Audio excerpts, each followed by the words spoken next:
Welcome everyone to the week 11 tutorial session of Galois theory course MA70. Today we'll discuss questions related to week 11 lectures. Let's begin.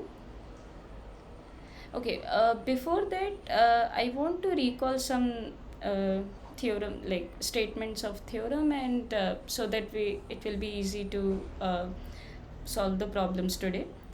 So okay, and some definitions also. Okay, so firstly, uh, last time we discussed what are normal extensions, right? And Yes, yes. yeah, so what does this say? L over K is normal if Every irreducible polynomial has a root belongs to the field. uh, if there is a root, if there exists a root of a polynomial f, or maybe should I start? Okay, anyway, yeah. So last time also I told you, like, if there is a root, then all the roots will be there. That's If, the requirement. Okay. Yeah. If there exists a root of a polynomial f, or of a irreducible polynomial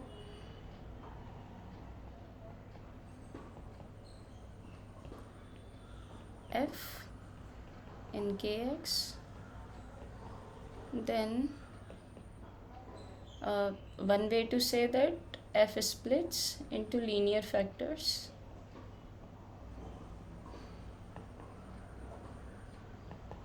Okay. In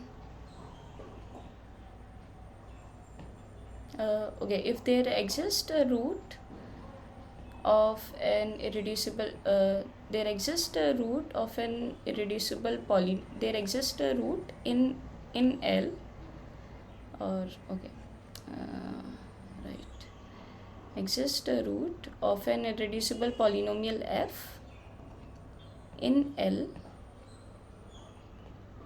then f splits into linear factors in Lx.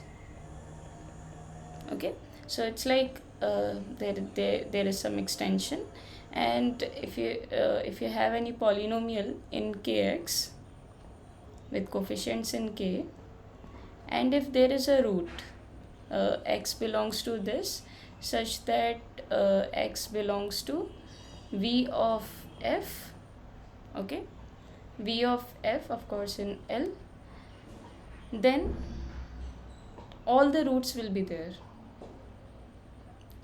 All the roots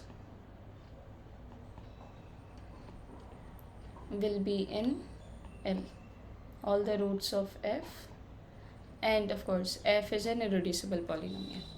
Okay, so that's the definition of a normal extension. Is that okay? Any doubt?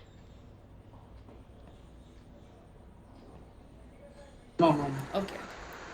So, and this week, if you have seen the lectures, so there's a notion of separability for field extensions, which says so separable extension is again L over K is separable. So it is we can define firstly what are separable polynomials and everything. So what are separable polynomials? If, with respect to a polynomial, particular polynomial, GCD of minimal polynomial and the differentiation of the polynomial is co-prime. Exactly. So this formal differentiation, and f has GCD 1. Exactly. So f is separable, uh, and I should specify where is it. So f belongs to Kx is separable if GCD of f and f dash is 1. Of course, f dash is also in f, sorry, in Kx, and it makes sense, so we don't need to go to the extensions and everything. Right now this definition is well defined. So, and like this has equivalent way to say that uh, v of f. Okay, so basically equivalent way to say that is like there is no repetition of roots. Sorry, the multiplicity of roots is 1. So it's like if you have seen, for example, if f splits, and whenever I say f splits, then okay, let me write it in this way. And irreducible. So this definition is well defined for everything. Now if I say f is irreducible,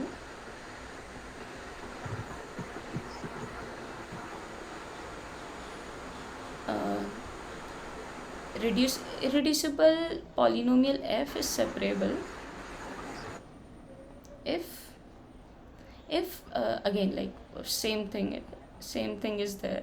But now you can also say that you talk about its multiplicity. Okay, so multiplicity, I mean you go to an extension of k, so you consider e, and you can say that this is algebraic closure of k. Okay, what does this mean? Every polynomial in kx splits in e, splits into linear factors. So all the roots are there in e, and which exist, and it is unique up to an isomorphism, k algebra isomorphism. So we know all this. So if we go to the extension, then the cardinality of this set is same as the degree of f. Okay, yeah, degree of f. So that's what it means. So basically what we are saying, for example, okay, so what I want to say, that if you have, for example, so it says f should not be of the kind like this. Okay, in the extension, of course this should be irreducible in kx, but when you go to in e, so for example, if this is of this kind, like in the extension, if it is of some, like there is alpha is of multiplicity 2 here, so this is not irreducible, sorry, this is not separable. Okay, uh, okay, and I say this is irreducible in kx. Okay, so that's what this says. But can you give me an example, or so okay, so one thing we also know, that if characteristic of k is 0, then any polynomial is separable. Is that okay, this statement? Yes, yes. Okay, so this all this has been proved in the lecture notes, but yeah, we can, if you want any explanation, I'll be happy to explain. Okay, so, and if characteristic of k is like we cannot guarantee if characteristic okay, so yeah, there is if characteristic, yeah. Ma'am, one in the statement one, any polynomial is separable. Sorry. In one statement one, if the characteristic equals to be 0, then any polynomial in kx will be separable. Okay, yeah, I should say reducible. Yeah, I should say reducible. Yeah, thank you. Okay. Yeah, because otherwise we can take x minus alpha square in kx itself, and then the roots are, of course, GCD of f and f dash will not be 1. Yeah, better to say reducible, of course. Yeah, yeah, thank you. Is that okay now, the statement? Yes, ma'am. And if characteristic of k is p, then f of x you can write it to be g of x raised to power p. So the non-zero coefficient terms are only corresponding to the x power p powers of x. So it's like there will not be of term of this kind in this, like with non-zero coefficient. So that's also we know. Okay. Now, so this is about separability, and if we go to extension, separable extension,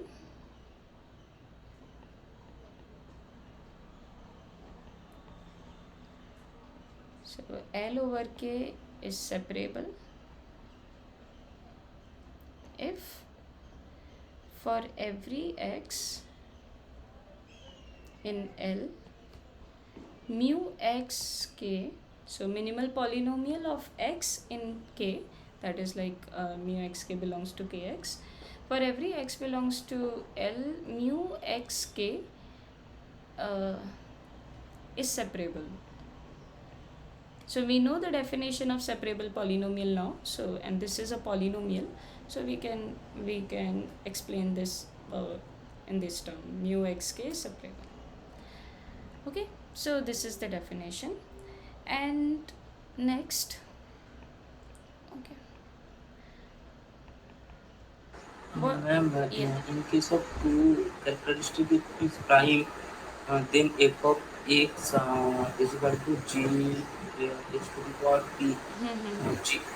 G is another polynomial. Yeah, G is another where G I can say Gx belongs to, or I can just say G belongs to, G is a polynomial with coefficients in K. So, Okay. so it says like, so for example, how this happens. So you have f, and then you want f dash to have GCD 1. So this and this should have GCD. Okay. I should say then fx is equal to gx raised to power p. Oh, okay. Wait. Okay. I want to say here that then f is irreducible. Not irreducible, is inseparable, or like opposite of separability. If fx is this, fx is of this kind. Sorry, yeah, this was incomplete statement. So characteristic of k could be 0 or p. Okay, and 0 case we know that all are separable, because f dash will not be f dash, and so if f dash is something like okay, so f and f dash has GCD 1, that condition will imply, if that is not true, then f dash would become the minimal polynomial of x, and that will be a contradiction to irreducibility, and first will follow. This is the explanation. Okay, now for the case of characteristic k is equal to p, then what you want, so what could happen. So okay, I can explain quickly how these first and second statement follows. So you have GCD of f and f dash equals to 1. That case is related to separability, right? So you start with f, which is irreducible. Okay, now you have f which will have let's say this is of the kind a0, where an is non-zero. So there will be you assume an to be non-zero, and then you consider f dash. So formally you can write it like this, right? Now since an is non-zero and n is non-zero, okay, you assume n to be at least 1, because if f is constant, then nothing to prove, because f dash will be 0. So there's nothing to prove. Okay, and even irreducibility condition is for at least one linear factor, right? So this is non-zero if characteristic of k is 0, right? So so the product will also be non-zero because characteristic of K is 0, right? Okay, now this is non-zero, and this implies f dash, and okay, what I want to say, yeah, so if GCD of f and f dash, so this is something, okay, we don't know what it is, this is a polynomial, right?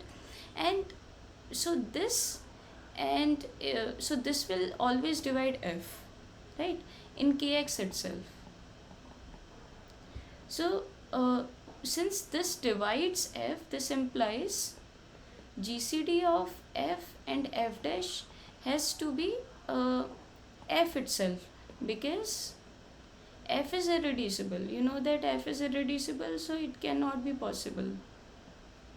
GCD of f and f dash is something like, if it is of, let's say, what I was saying, GCD of f and f dash is a polynomial, okay? So non-constant, I would say, okay, because it should be non-unit kind of thing. So if it is of one linear factor, right? At least one linear factor. So non-constant is enough. Since f is irreducible, so this has to be equal to f because it cannot divide f, right? Uh, if f is irreducible, then it cannot have any factor in Kx which is of degree at least 1, right? So this case, so what I was saying, so GCD could be what? GCD has to be something non something constant, right? Because this cannot be possible since f dash has degree n minus 1. So GCD will have degree at least n minus 1. So this is a contradiction. Is that okay? This part. So if it is non-constant, if GCD is non-constant, then GCD has to be equal to f, but that is because f is irreducible, and now GCD. So, but this cannot be possible because GCD has degree at most n minus 1. Okay, f dash could be okay, never mind. So f dash has degree less than or equal to n minus 1, that is also fine, but so it cannot be equal to f. This is a contradiction. Okay, so GCD of f and f dash, okay, even I can ignore this, I'm anyway saying generally. Okay, so GCD of and even this, so GCD should be a constant value, but what it could be, either it could be non-zero or it could be 0, right? There are only two possibilities. GCD of f and f dash is non-zero, or GCD of f and f dash is equal to 0, right? Non-zero can also be assumed as 1, because if there is some number, then you can always divide, right? Because it will divide f and f dash, so you can just without loss of generality assume it to be 1. So if it is 1, then this is a separability condition. So the other option is just it could be 0. So there are only two possibilities, either it is equal to 1 or it is equal to 0. Is that okay? If f is irreducible, all these conditions are happening because this f is irreducible. Till this step, is it okay? Okay. Okay. Now if we are talking about what is the GCD of f and f dash, so if it is 0, 0 means what? F dash is itself 0. Otherwise there will be something, right? So yeah, you can define it to be like this. But f dash 0 means what? N should be 0. Like all the coefficients should be 0. But that cannot be a possibility.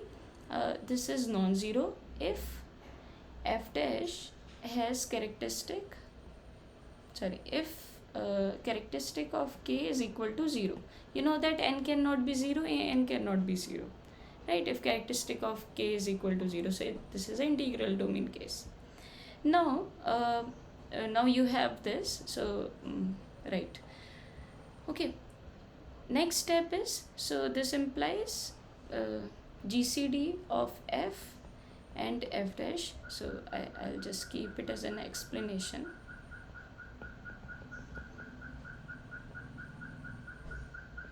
Okay, and now this implies if this is the case, then GCD is equal to 1, so we are good in this case. Now if the characteristic of k is p, okay, uh, characteristic of k is p, then what can happen when will, so there are only two choices, either it will GCD will be 1 or GCD will be 0. GCD will be 0 means or better we should say GCD, okay, GCD we never say that it is to be 1, so constant means either first case is this, second case is f dash is itself 0. Okay, like 0 doesn't make sense, so I should say f dash is equal to 0, right? So when will f dash be 0? Okay, so that means f dash of x should have all the terms with only so when will this be 0? All the coefficients will become 0 when you take when you have this power thing. So this is always what, n a n x raised to power n minus 1 plus n minus 1, sorry, not n minus 1, n minus 1 a n minus 1 x raised to power n minus 1 up to and so on. Okay, now f dash is equal to 0 if and only if a I is non-zero, if I is some multiple of p. Okay, so multiple of p, I can say p divides I. Okay, so this is the case, because if I is divisible by p, then n becomes 0, because you are in characteristic p case, so this will become 0. But for example, n minus 1 exists and this is not divisible by p, then this term will remain and you have some power in x, so it will not be cancelled by anything else. So only so the coefficients corresponding to the powers should be power should be a multiple of p. That is a requirement for f dash to be 0. That's why, and f dash 0 means this is not the case of separability. So f is inseparable if fx is equal to gx raised to power p, or you can say that f is separable if fx cannot be written as gx raised to power p where g belongs to kx. Like for any g you cannot write like this. Is that okay? How this has like, what is the explanation? Like these two statements, everything was discussed in lectures, but just recalling. Is that okay? Or any doubt? Okay, great. Okay, so let's quickly recall next one. So what is primitive element theorem? Do you remember? Yes, primitive element theorem.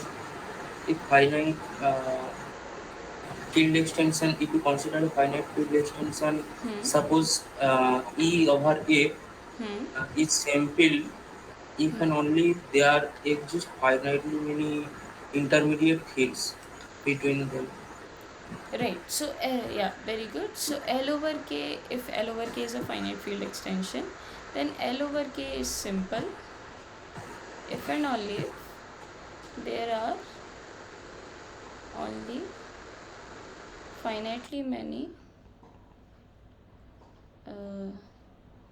subfields. Very good, subfields, intermediate, finitely many intermediate subfields of L containing, yeah, subfields of L over K. I will just say, I already said intermediary. Okay, so yeah, that's the statement. Very good. And there is equivalent state. So there is one more statement, if you remember. L over K is okay, finite. So I'm writing statements. So L over K, every finite Galois extension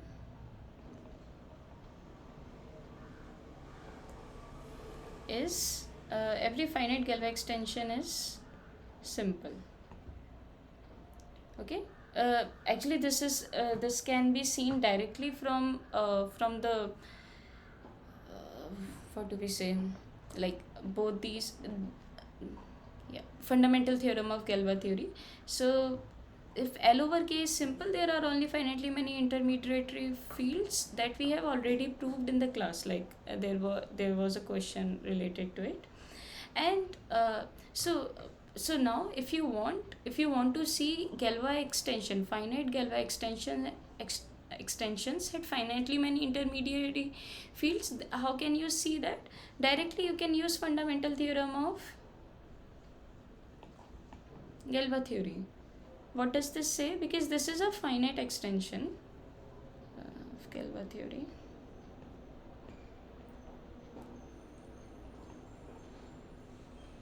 So how can you see that directly? You just this is a finite Galois extension. So Galois of like L over K, if I am talking about L over K itself. Okay. So Galois L over K is finite. So this is finite. Okay. The cardinality is finite. So by fundamental theorem of Galois theory, any subgroup, okay, so finitely, this implies finitely many subgroups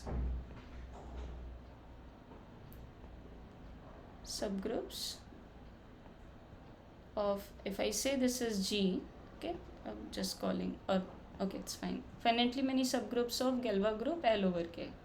Okay, and there is a one-to-one correspondence from the fundamental theorem of Galois theory that finitely many, so for every subgroup you have a intermediary field, subfield, and alternatively, if you have a subfield, you can construct a subgroup corresponding to it, which is a subgroup of Galois L over K.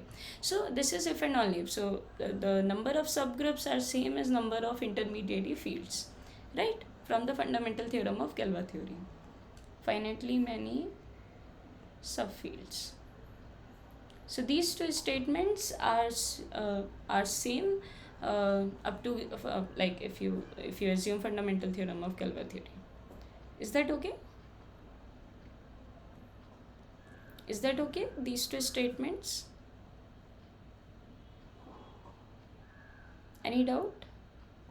Ma'am, here doubt L1K is simple. It up to that point, right? But every finite Galois extension is simple. You have used this sign. Both are implying each another. Yeah. So these are equivalent statements, I'm saying. So primitive element theorem, equivalent statements. So I should better say this at least implies this. Okay, if you assume this first statement, then second statement follows using fundamental theorem of Galois theory. Is that okay? Like, so what I explained, if you have if you assume the statement L over K is simple, then there are only finitely many intermediary subfields of L over K. That we already proved. Okay. Now, if you assume this statement, now and now you consider a finite Galois extension. You have to prove that this is simple using this first statement. Okay. So how will you prove that? You have to prove this other part. If you prove this other part, that every finite Galois extension has only finitely many intermediary fields, then you are done, right? Because from the if and only if condition of first, you have L over K is simple. right? You only need that for the second statement. You start with a finite Galois extension, you prove that there are finitely many intermediary fields, and then L over K is simple follows from the first statement, right? Okay. So I started with finite Galois extension, and now you, from the fundamental theorem of Galois theory, so firstly, if it is a finite Galois extension, then Galois group is finite. Galois group is finite. Then, since this is a, Intermediate field will be finite. exactly, because number of subgroups are finite, and you have one-to-one Yes, yes. That correspondence. imply it is simple. Yeah, that implies it is simple. Yeah, I will not say other way around. That will require some proof, but that can also be done. But yeah, this part is fine. Is that okay? Because we need only that. Okay. I'm also going to write third statement. Every separable,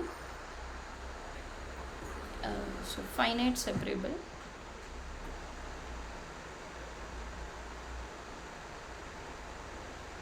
extension is simple. That will be proved in the in next lectures, lectures related to week 12. But I have to assume, and I can also explain if you want. So it's like, okay, so you start, so Galois closure also, it is not done, I think.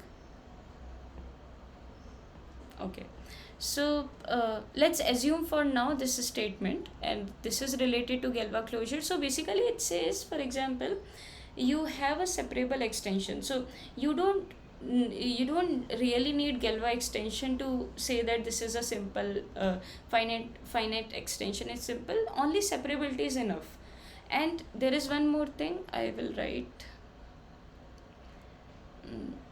So Galois extension, that will also be covered in the next like week 12 lectures. So Galois extension, if and only if separable plus normal. You have done already these things, but in terms of terminology, it will come in the next week. Okay, so Galois extension is an if and only if condition with separability and normal extension. So if a extension is separable and also normal, then it is a Galois extension. Okay, and yeah, is that fine? So for example, in this case, so separability, so if you assume this part, then this part directly follows by considering Galois closure. So I will also just so called Galois closure for now, and okay, and stop here. So I will assume these statement for solving the questions. So if you have doubt, you can ask me right now. Ma'am, Hmm. every finite and separable Hmm. that implying extension is simple, okay? Hmm. And Galois closure, which is called as No, no, Galois no. closure. Not called as, like, proof related. Proof is related to. So basically, you start with, for example, L over K, and then you go to a Galois closure of it. Okay, that is also finite. And Galois closure means L dash over K is Galois, and then you can use fundamental theorem of Galois theory, and explain like this also. So this really involves that if you have a like, if there is so if you have L dash over K, okay, if L dash over K has finitely many subfields, then any subfield also, so subfield will also have finitely many subfields, right? Because if the bigger field over K has finitely many subfields, then if you take some smaller subfield itself, then L over K will also have finitely many subfields. That only this uses this part. So As I said, it will be explained in the coming Okay, lectures. okay, okay. Yeah. And last star Galois extension implies If simple and only if, sep- yeah. if and only and that separable and Normal. normally So basically it says every minimal polynomial should, if it has a root, then it has all the roots. That is one thing. So for example, you have studied two things. Okay, so in the finite extension, so if I talk about finite Galois extensions, so what does this say? So there are two things you have studied. You start with x belongs to, so there is L over K. Okay, you start with x in L, then mu xk should be, so if this is the minimal polynomial, since x is in L, so it should split, that you have studied. So this is a if and only if condition. Finite Galois extension, if it is a finite Galois extension, so then mu xk splits into linear factors, because one root is there, so all the roots should be there. That's coming from normality. Okay, and second thing is, you know that v of mu xk in L should be the full degree.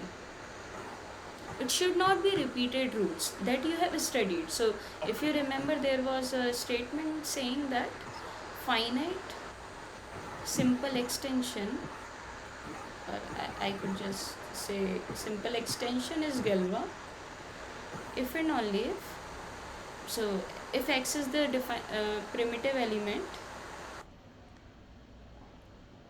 x is primitive and mu xk, okay, so I mean kx over k you can take, and x is primitive, mu xk splits into linear factors.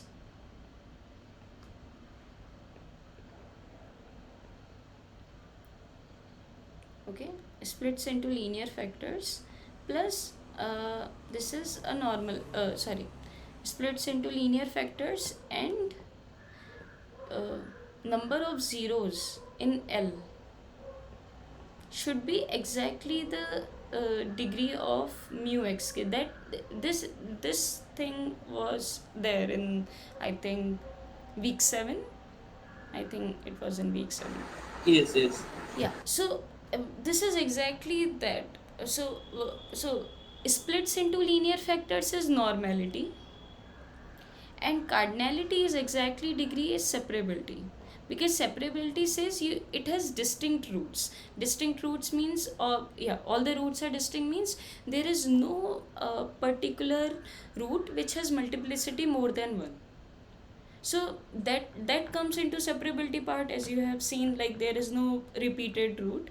And normality is coming from, if you have one root, since x is there, x is in kx, so one root is there because you are considering minimal polynomial of x. So and so if one root is there, then all the roots should be there. So linear, so splits into linear factors is coming from normality part. So actually this is exactly a normal plus separable. Okay, and more rigorously it will be done in the coming week lectures.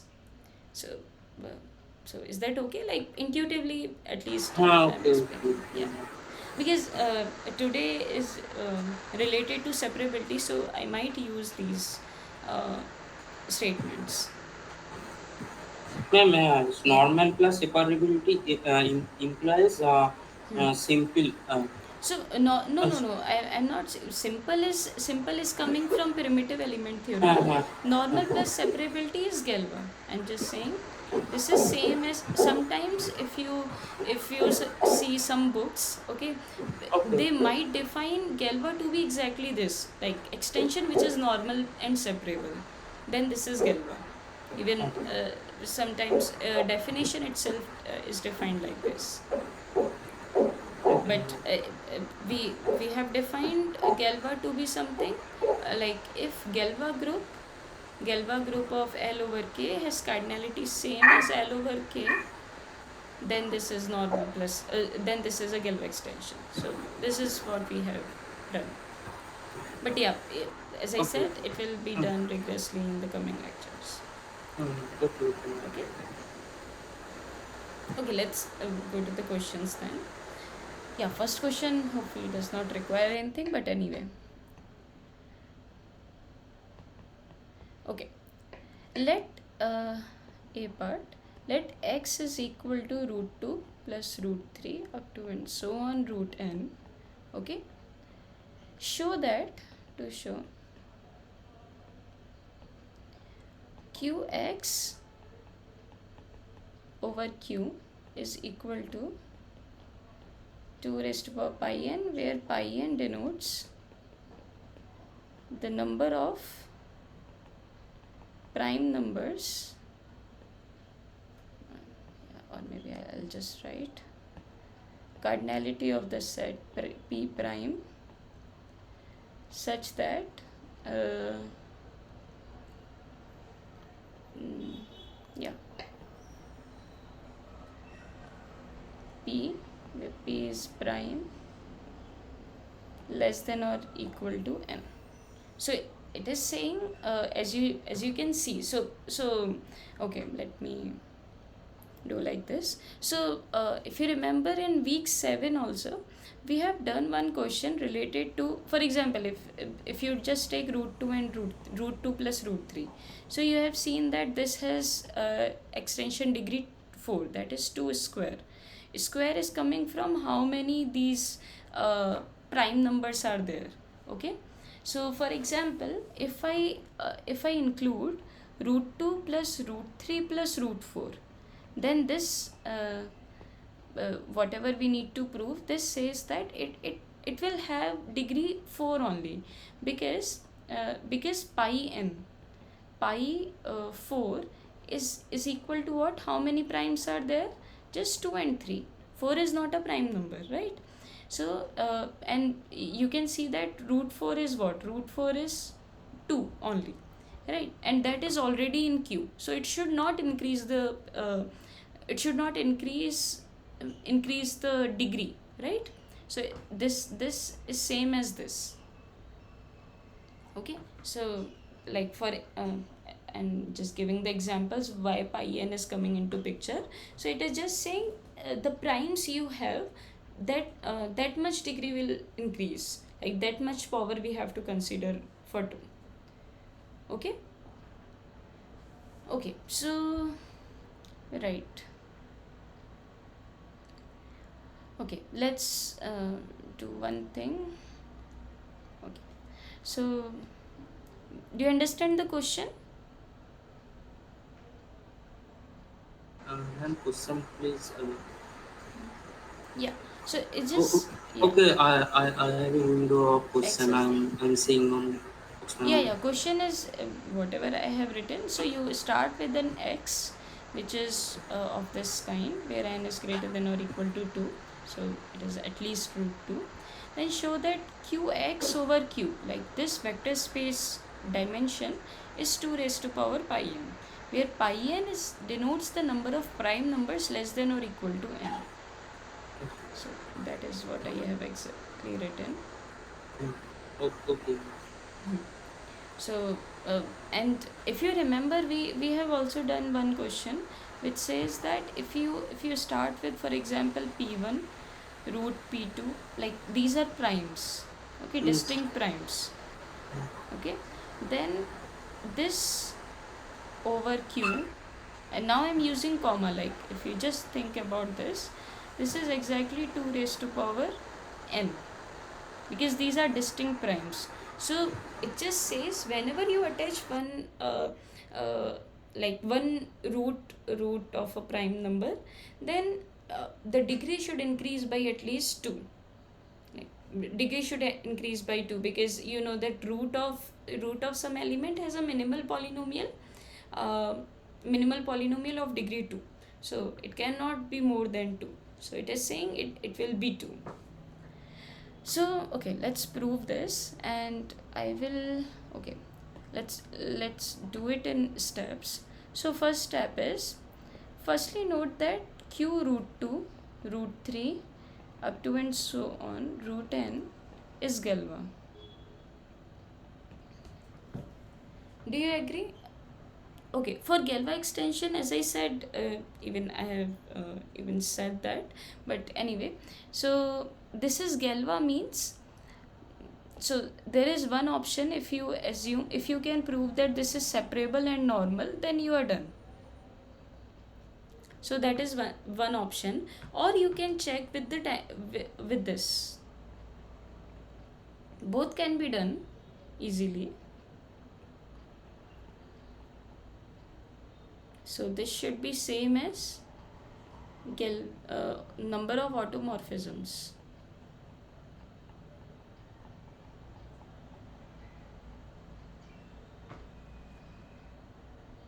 over Q. Okay, so yeah, this is the main definition we consider.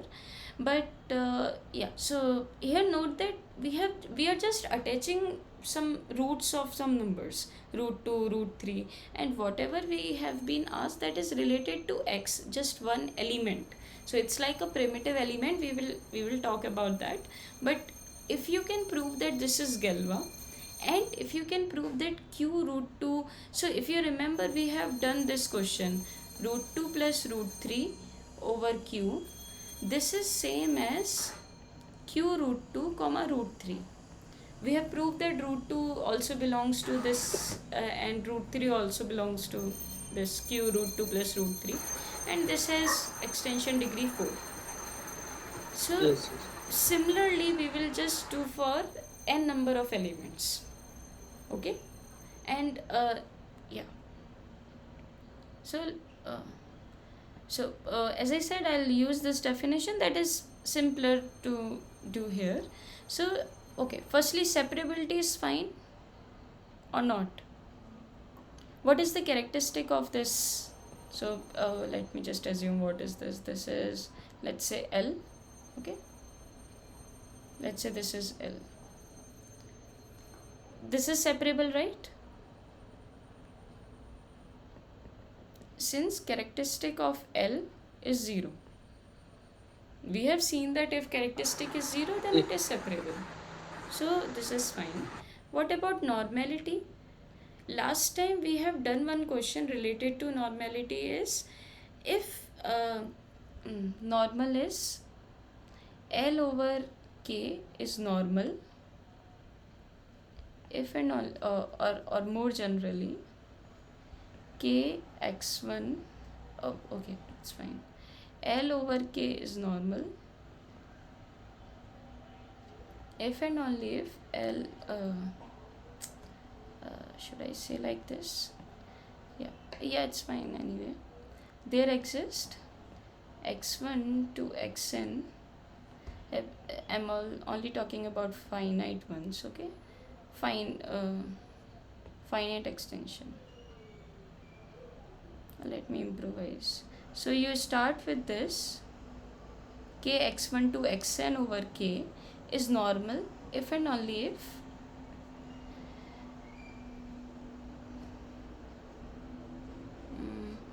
yeah, if and only if k x1 to xn is uh, is the splitting field of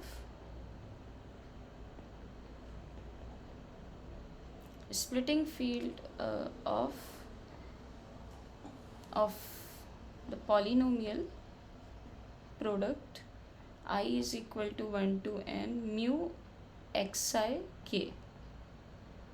Remember?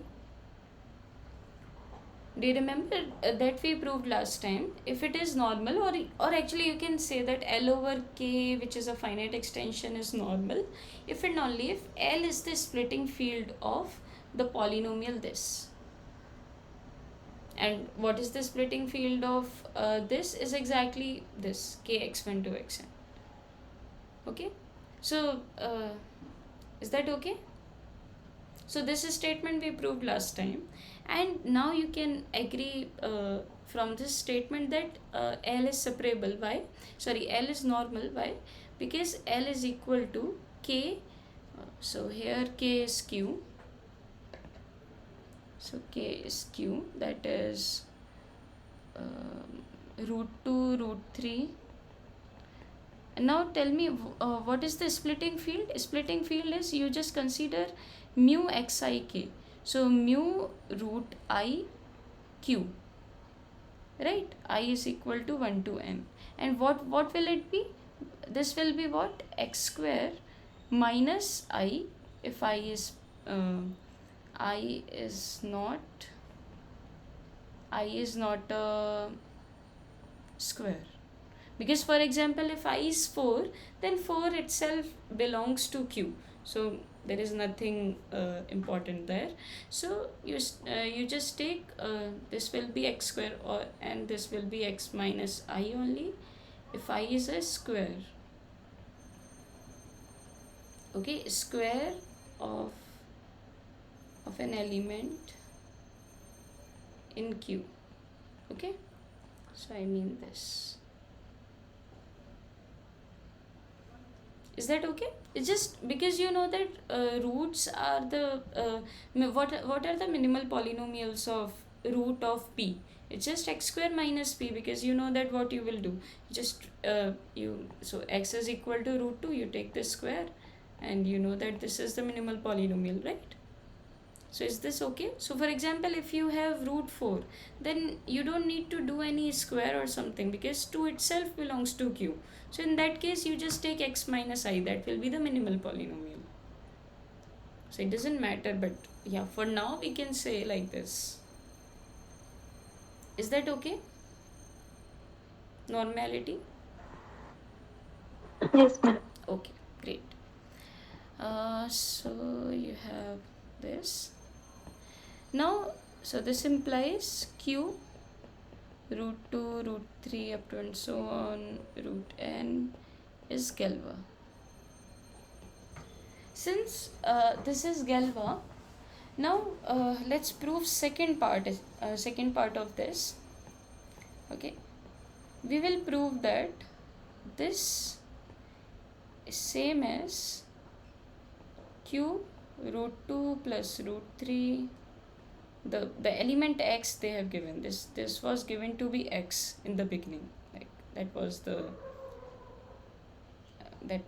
that's how they have defined. So x is equal to root sum of these root i's. So we will prove that. So these are claims. Okay, so claim. Okay, so second claim. So we'll prove this. Okay, now we know that since q root 2, root 3 up to and so on, root n is Galois, we can use fundamental theorem of Galois theory, right? Because this is a Galois extension. So now what we can do, okay, so we don't need to assume so how is fundamental theorem behaves here?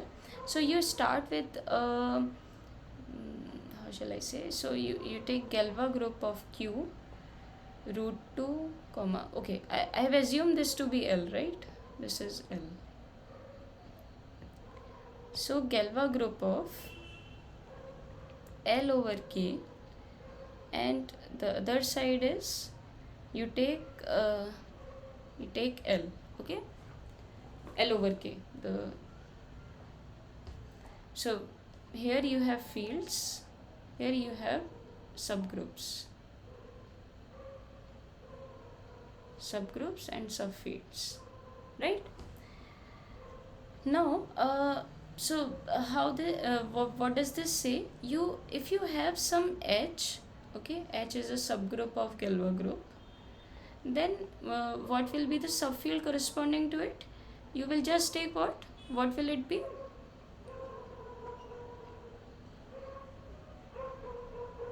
Yes, ma'am. Fixed Fixed field, exactly. Yeah, very good. So fixed field, I don't remember the notation. It was LLH. fixed suffix h. Okay, it is also fine. Okay, It is was it suffix? So whatever you write, it is also fine. okay, so fixed field.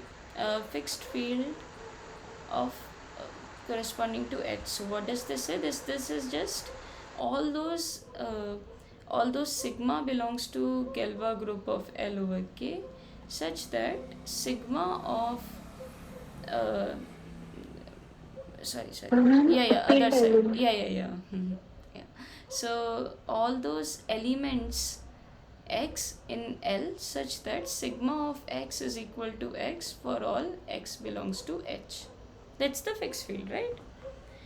And if you start with a fixed field, let's say M, then how will you go this side? I can change the arrows, so it's like this. So if you start with a if you start with a subfield, then how will you get the Galois group?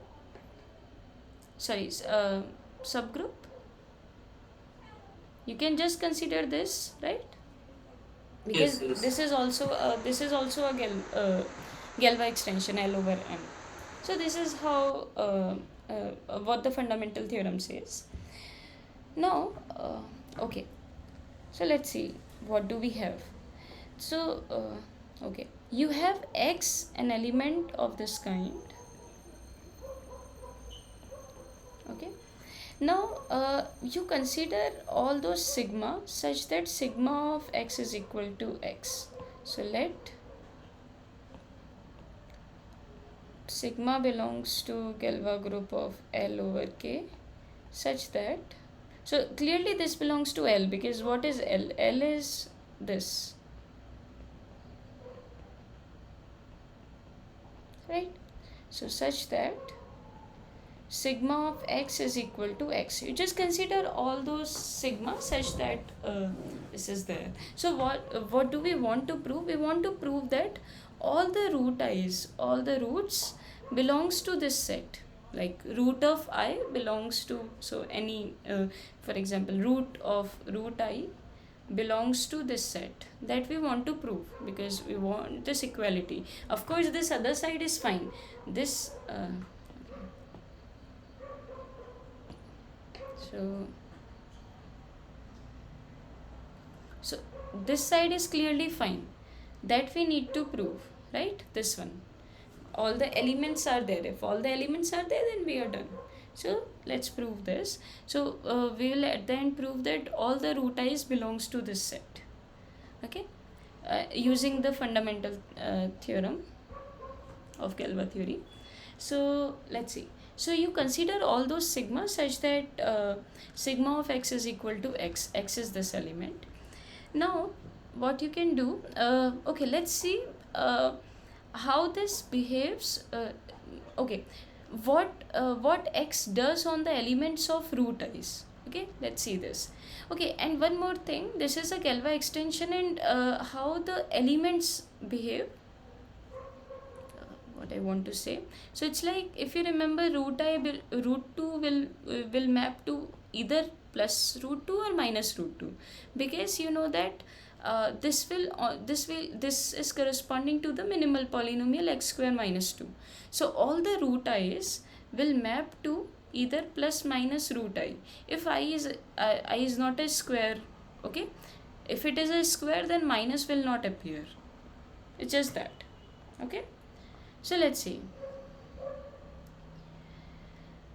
So what we are saying, and so how sigma is behaving. So sigma is sigma of any element, sigma of root I will be something plus minus root I, and I'm writing plus minus to be like okay, it doesn't matter. There is one way to write it, but if you want, where omega I is either plus 1 or minus 1. Okay, because as I said, root I will map to some either plus root I or minus root I. If I is not a square, and if it is a square, then it will be just plus. But we are just saying either so root I belongs to plus 1 or minus 1. Just this, right? Okay, all the root I will only map to these elements. That's how the any automorphism behave on root i's. Now so we are saying this is equal to this implies, now if you know the image of root I, then you know the image of this summation root I, right? So sigma of, you are applying sigma to it, I is going from 1 to n, and you have again the same thing. I'm not writing, I'm just writing in this form. So x you can write it root 1. Oh, it is not starting with 1, it is starting with 2. Is that okay, this step? Now sigma is a k algebra, q algebra homomorphism. You can take this inside, and this will become same thing. And now you know this can only be plus root I or minus root I. So as I said, we can write it like this, or you can only write plus minus, that is also fine, whatever looks good.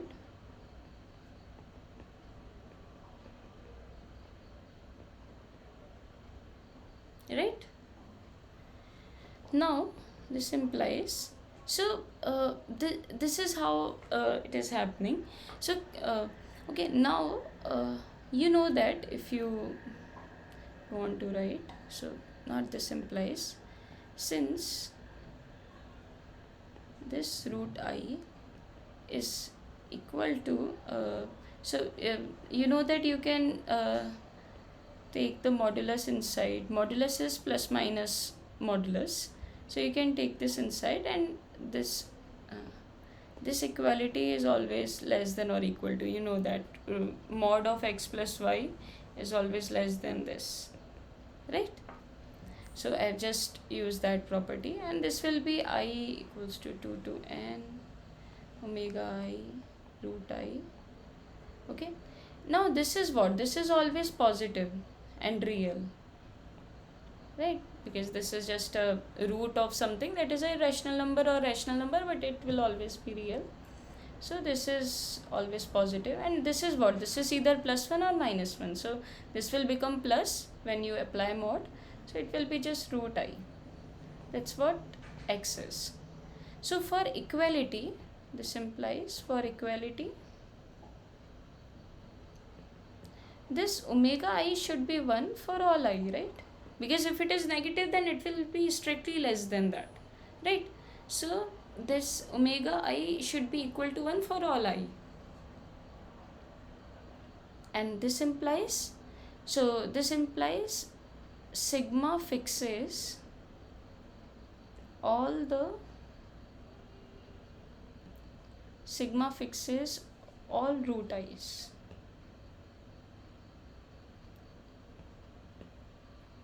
Sigma fixes root I for all I.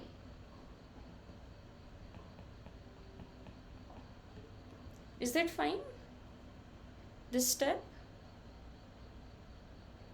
So what we did, we started with the element x, and we said when this condition happens, when sigma of x is equal to x. So what we got, whenever this happens, then all the omega i's has to be 1. That means all the root i's should map to root I. Excuse me, ma'am. Yeah. Here, kindly, I am missing that point. Yeah, which point? Yes, yes. Please scroll. Yeah. Here, yes, scroll Yeah. downward. Okay. This one? Yes, or down. Yeah. Sorry. Yeah. Opposite. Okay. I can do this. Right from start point of the lesson 2. Yes. Here, I have to show that this is a primitive element of the. Yeah. Not primitive. So we have to show that this set is there. So what we have to show, right now I am not done by this this proof. I have just said that whenever you consider, so what we need to prove that, to show root I belongs to Q x. for all I. That we need to prove, nothing else. Okay, all the root I belongs to qx, that we need to prove. So we, what we have done, we have not we are not done with this proof, but we know that this is so to show that this is equal to this, we have started with q root 2. So we have proved that this is a Galois extension. So from the fundamental theorem of Galois theory, we know that so I have not even used the fundamental theorem of Galois theory right now. I've just started, so forget about that. We have just started with sigma of x is equal to x. So as I said, you consider all those sigma belongs to Galois group such that sigma of root I is equal to omega I root I. Sorry, Well, omega is sorry. I want to say, uh, you start with all those sigma such that sigma of x is equal to x. The element x is fixed, that you have to consider. Now, sigma. So you know that where. What are the automorphisms here? So you know that automorphisms, in the automorphism, what happens? The if you consider the minimal polynomial, then roots will map to the roots. Minimal polynomial of, yeah. this matter is not. I have read in book also, and there are some example which are illustrated to make me understand. But I some have doubt about this. Um, how to map this fixing the element from Oh, this it's application. it's just okay. So if you consider any automorphism, so it's just that you start with the automorphism, which is automorphism of L over K. So L over K, or maybe better, automorphisms, K algebra automorphisms of L comma K. So this is the Galois group, which Okay. we call it to be the Galois group, right? So you consider, now you know that this is a K algebra extension, K algebra automorphism. So K will be fixed, okay, Yes. because K algebra means K linear plus field automorphism. Okay, field automorphism, yeah, homomorphism for now. Okay, so there are two things. So field, if you are confused, I can write L also. So L means like L to L. So you are talking about there is L, there is L. So K part is fixed. So whatever elements are there in K, that will map to itself. So fixed. And how the other elements behaving, that we need to see. So one thing we have proved, that if you consider any x, Yes. x is in L, even it could be in K. You consider the minimal polynomial of it, okay? Then x, sigma of x for every sigma. So you consider sigma belongs to this Galois group. So any sigma will map x to some root of mu xk. It just this.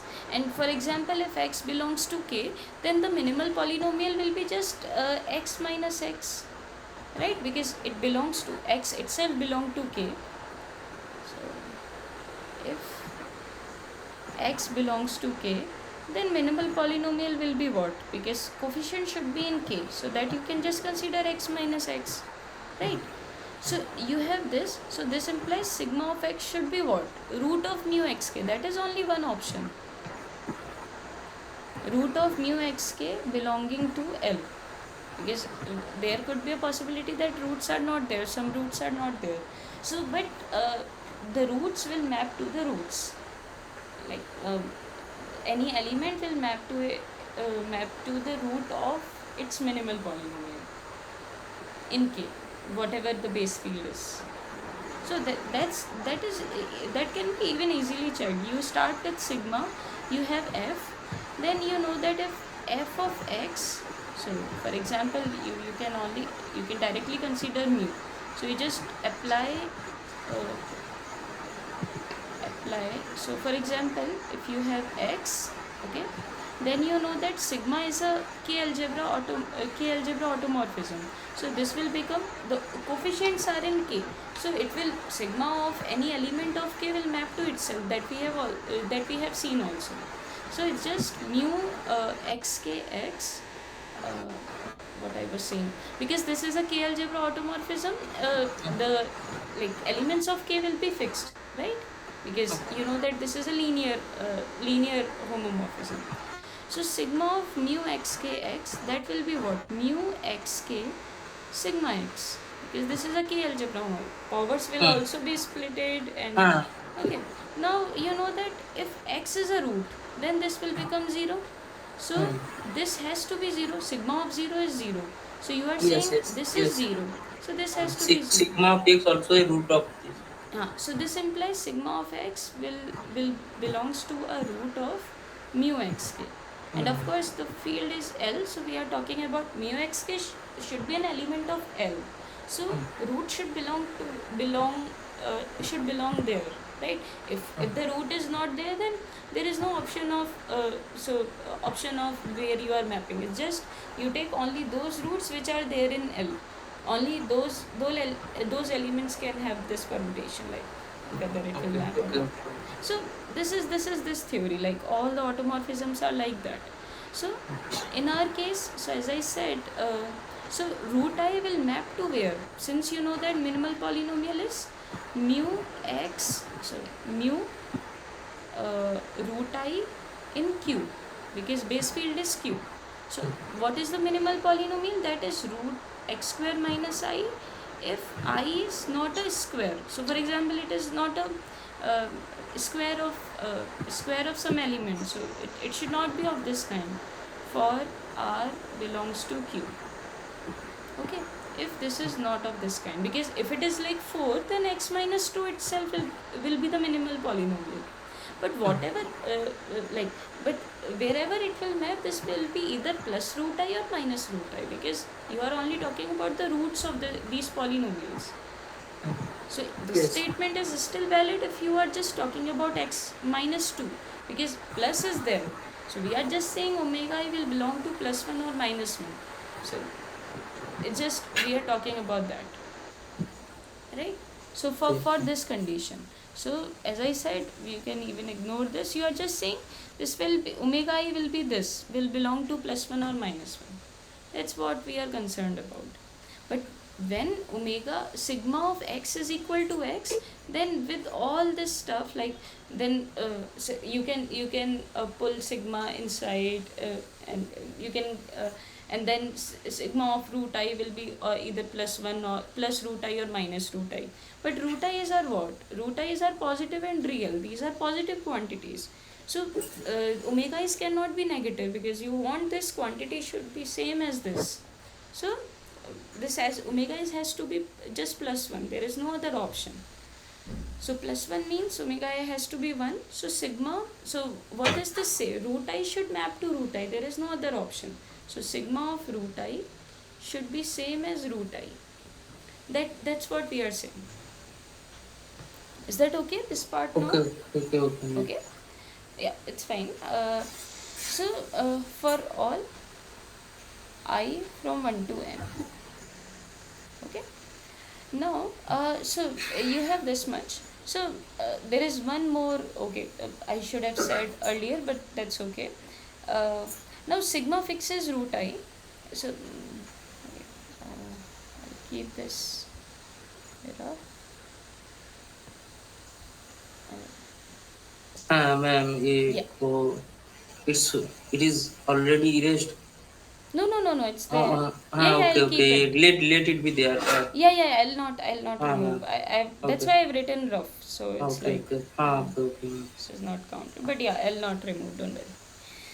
So what we have, sigma of this implies thus sigma of x is equal to x for some sigma belongs to Galois group of L over K, implies that sigma of root I should be root I for all I is from 1 to n. This you have proved now. Okay. Now I'll use this Galois fundamental theorem of Galois theory. So what we are talking about, you consider this. So you have sigma of, okay, so what we are talking about, uh, q of L is equal to q root 2 root 3 up to and so on root n. Okay, and you have q and you have x, that is root 2 plus root 3. So Prithvi, can you mute yourself? That, like, you can of course speak Okay, whenever okay, you, yeah, it's okay, just okay. some noise. I don't know for what. Thank you. So L qx is there and there is this q. Okay. Now what you can think about, so I'm just talking about q root I, that is also there, right? Or we don't know if the extension is this or whatever. So you have this q root I. Okay, I can make it big.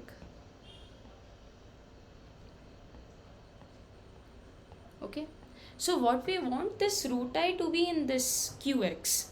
Okay, that we want to prove that.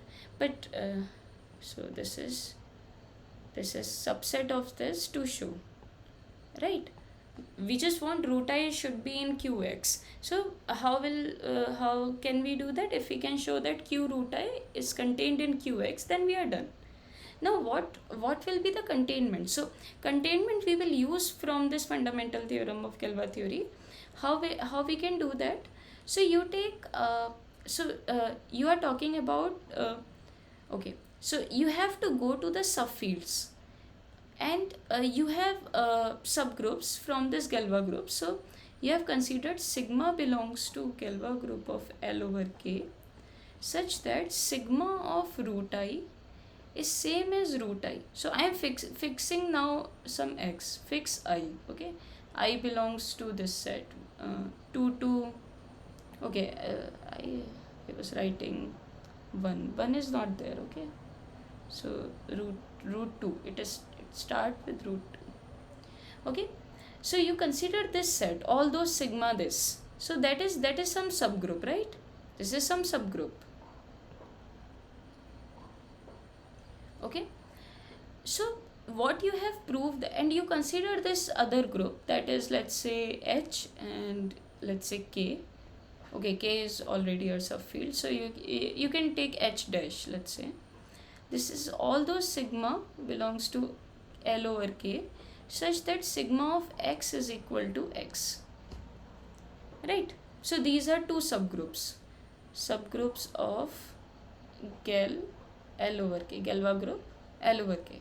So these are two subgroups, right?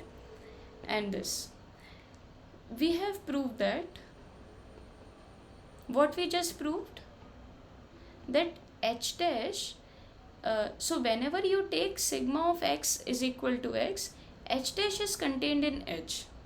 So what does this say? If you consider a sigma such that sigma fixes x, then it will fix root I. So do you agree H dash will be contained in H? You pick any element of H dash, that is sigma, such that sigma of x is Yes, equal x to, can be written as root over of root x whole square. sorry, X can be written as root x whole square. uh, whole square of what? I'm sorry.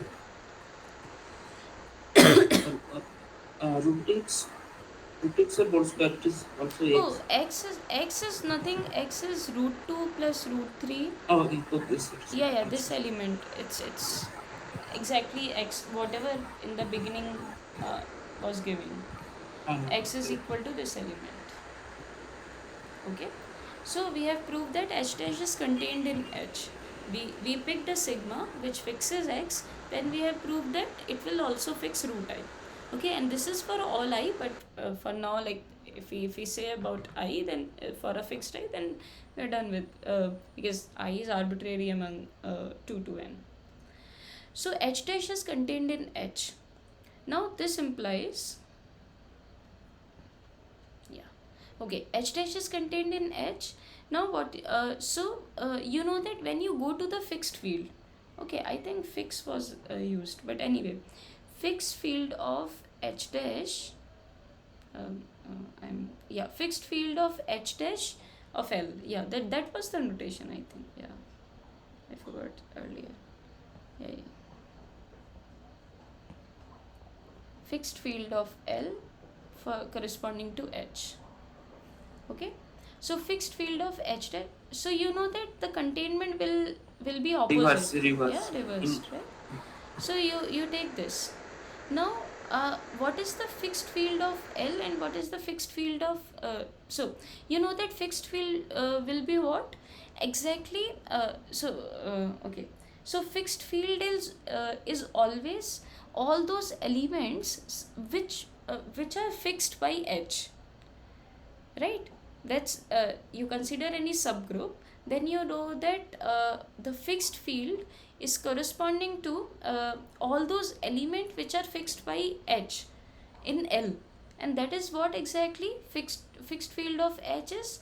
These elements, that is, you know that Q is always there and you root I are fixed, so you can write Q root I, right? And other side, what will it be? Qx, because what are the elements of L which are fixed by L, which are fixed by H dash? That is exactly all those sigma x is equal to x. One more thing, we are also using fundamental theorem of Galois theory here, which says that Galois extension only fixes the base field. So like this one-to-one corresponding will imply that this will be exactly Qx, not bigger than that. So you have proved that root I belongs to Qx, and that's what was required, since root I is arbitrary, I is arbitrary.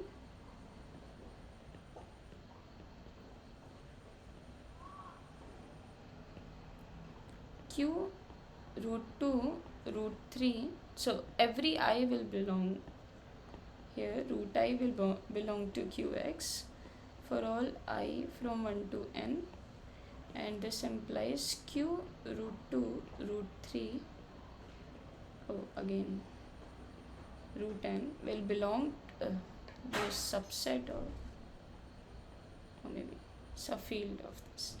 And now you know that other side is already there, so this will be exactly equal. Okay, so actually whatever we have done, we can actually state it in a lemma. So you can call it a lemma, which says that if L over K is Galois,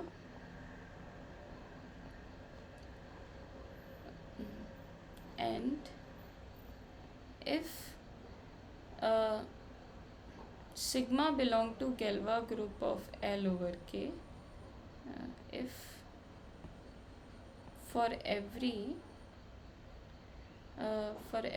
automorphism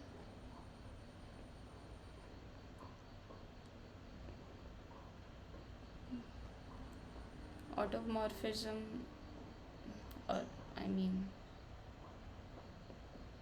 maybe for every sigma in Galois group of L over K fixes alpha, if for every sigma which fixes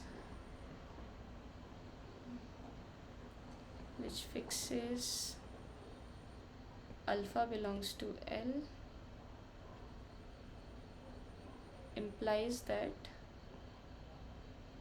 so this is the whole statement, okay, implies that beta belongs to L is also fixed. Okay, I can write it in terms.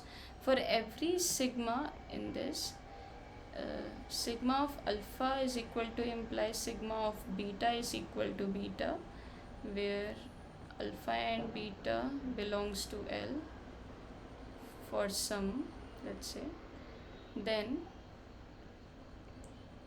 beta will belong to So this other element, that is root I for example, beta will belong to k alpha.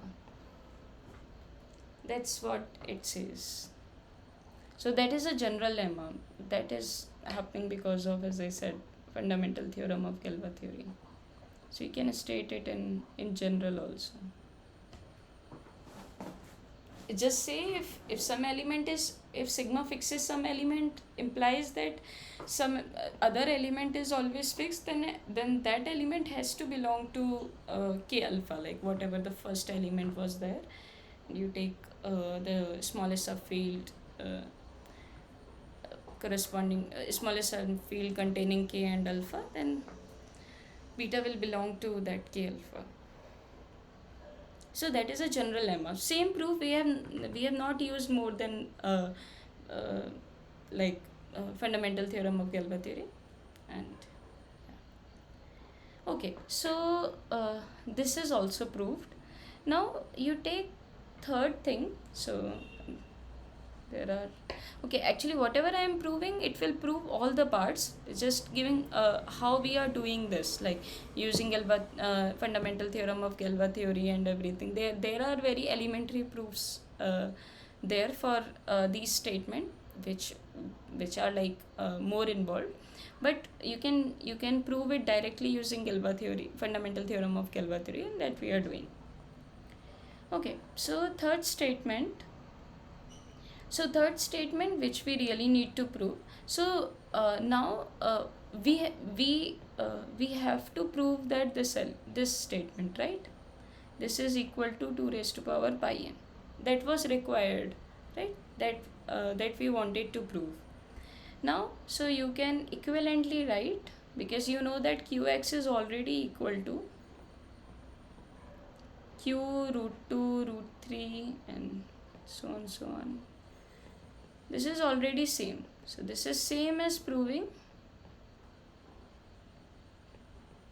this, since, or okay.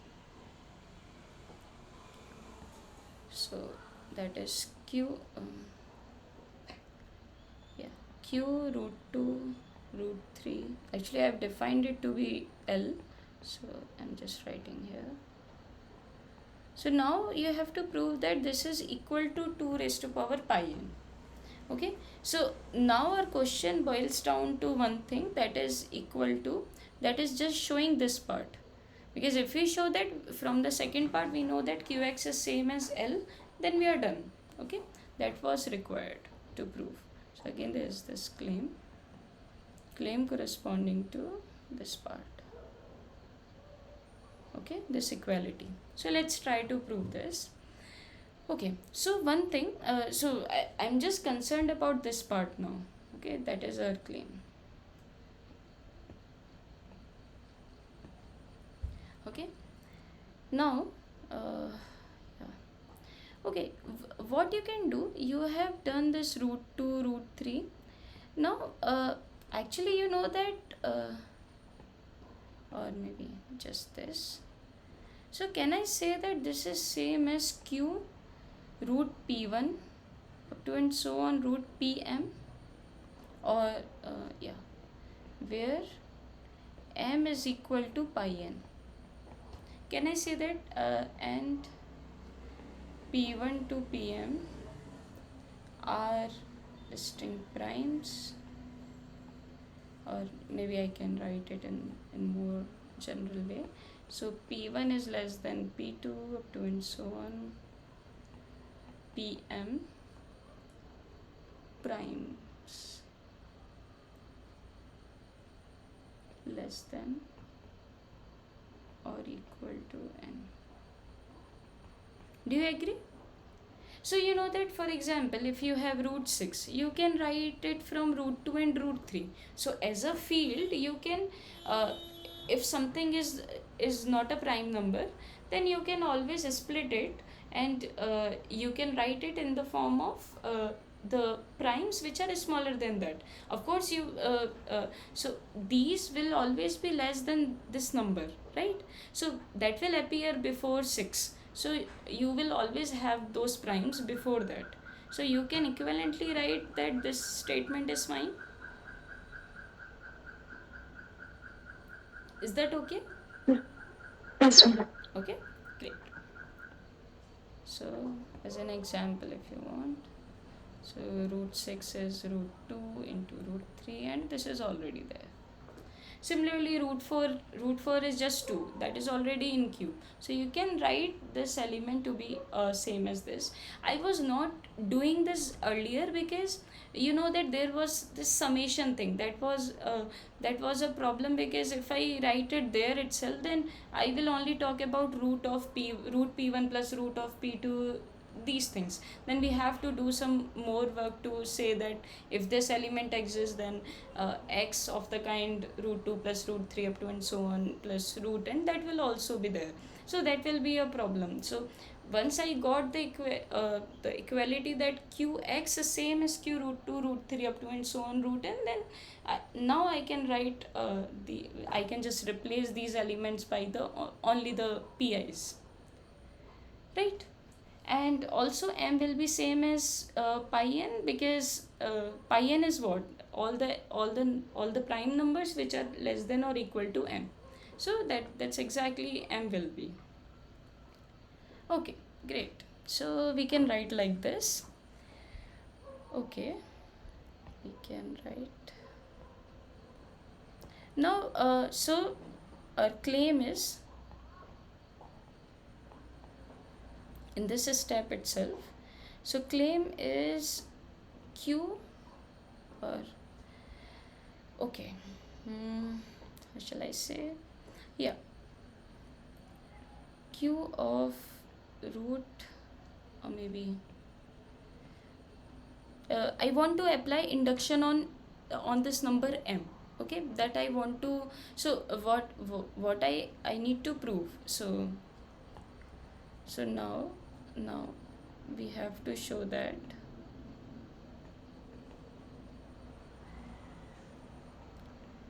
q root 2, sorry, now I can just replace pi, root i's with pi's.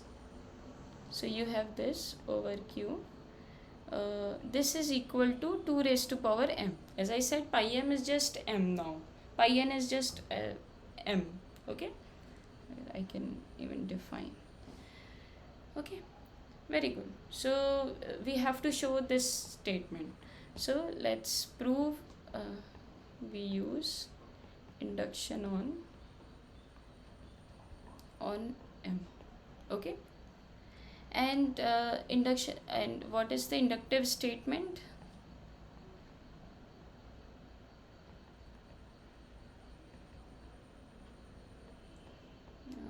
I should say precisely that mm,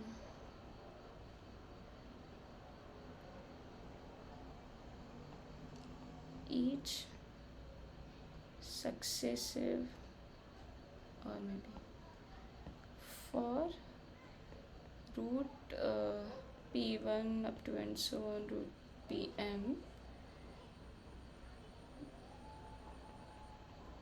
each successive adjunction doubles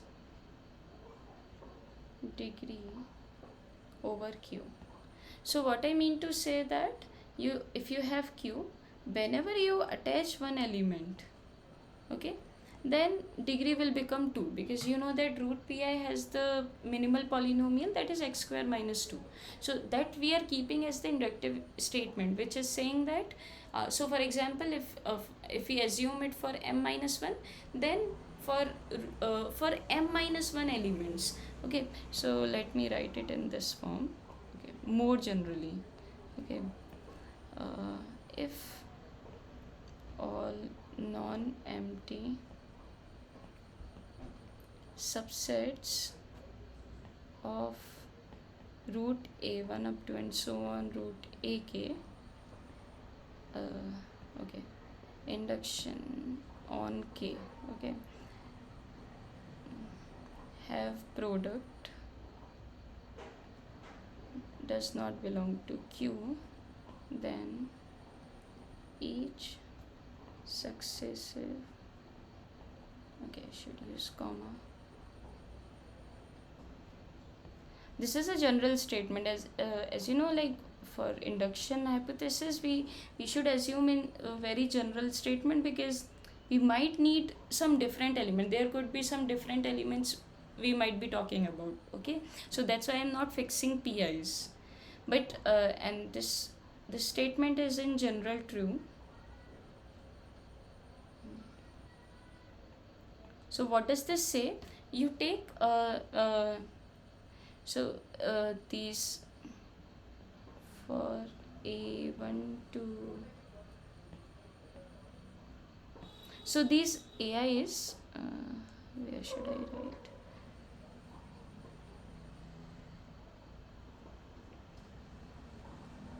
Where AI is belongs to Q. Okay, so what I mean to say that you might have even elements in Q. Okay, now you say that you do the product. Okay, for example, earlier it was root 3 and root 6. Okay, when you multiply, sorry, not root 2 and root 6. For example, you just take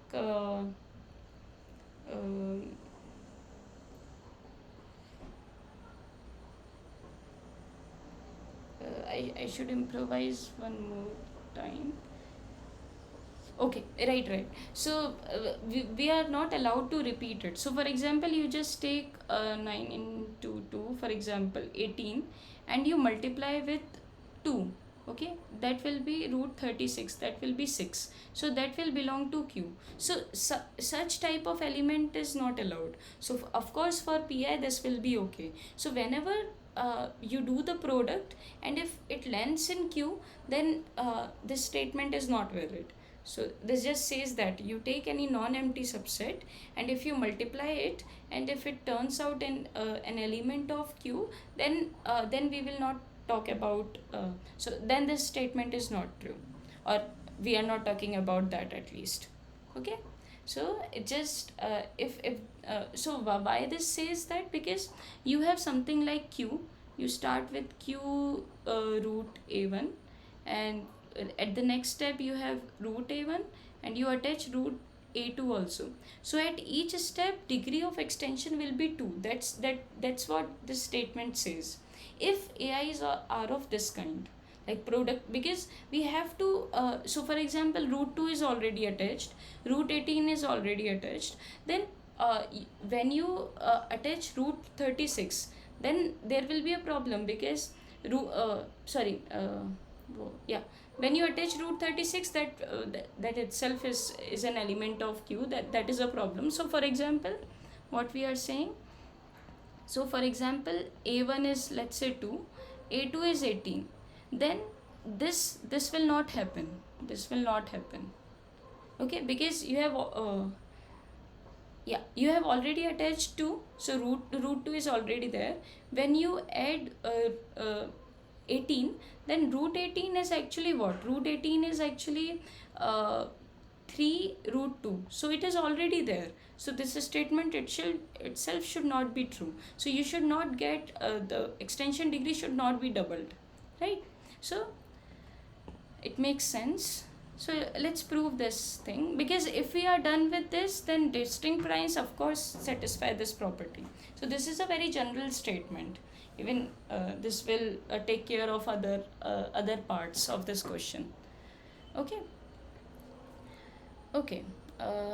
Very good. So let's try to prove that. So for n k is equal to 1, k is equal to 1. Okay. So if k is equal to 1, then this is just root ak, right? Okay, then what will be the degree? This will be just, what will be the degree?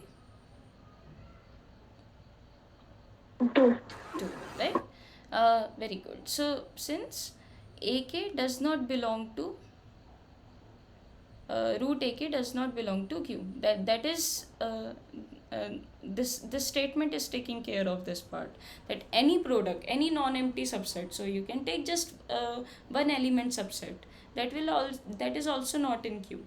So since this is not in Q, then x square minus ak will be the minimal polynomial of root ak, and degree of extension will be 2. So this statement is fine. Okay, now assume for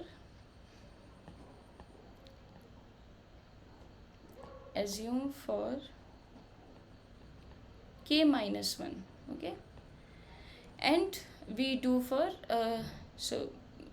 k, we do for k. Okay, so firstly, okay, let's do like this. So you have Q, you go to Q and root a1 up to and so on root ak minus 2. You just go till ak minus 2, and you now okay, so I'll just keep it here. Okay, and you define it to be k. Okay, and now you take k and you attach the next element, that is k minus 1, and you take the next one, that is okay, let's say this is L, and let's say this is E. Okay, so E I can even write in this form, but let me write like this: k root ak minus 1 and root ak. Right, so you have this tower, and you know that from the induction hypothesis, this is equal to, this degree of extension is equal to 2 raised to power k minus 2. Right, every whenever you attach one, the degree will be just double. Okay, so that will be 2 into 2 into the number of elements. Because of induction hypothesis, the statement is valid for k minus 1. Even for this we know that. Right, so for this is degree of extension is 2, because we have just attached one element, that is k. This is k root ak minus 1, and ak minus root ak minus 1 does not belong to Q. That we have already that is already justified because of this statement. Okay, okay, so that's good. So we have degree of extension to be this. So this is from induction hypothesis.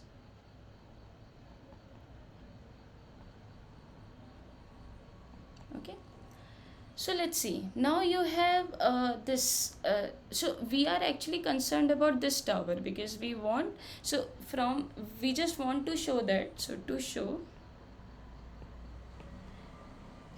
E over L is of extension degree 2.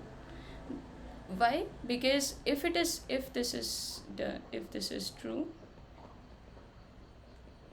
then by this tower E over Q, this thing, that will be same as what, that will be E over L into L over K into K over Q. Okay, and that will become 2 raised to power K. Right, 2 raised to power K minus 2 into 2 into 2. So if we prove that this is true, then we are done. Okay, so let's focus on that. So for that, what do we need to prove? Okay, so just think about this extension E, L and K. Okay, okay, so how will we prove that? We have to prove that this root ak, this element, because induction hypothesis says that whenever all non-empty subsets of this have product does not belong to Q, then this will happen. So if we show that, or maybe it is enough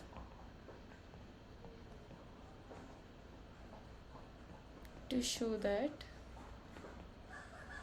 root ak does not belong to L, that is equal to what? K root ak minus 1. Because if this is true, then root ak has will increase the degree, right? The extension degree will be 2. So if we prove that, then we are done, right? Is that okay?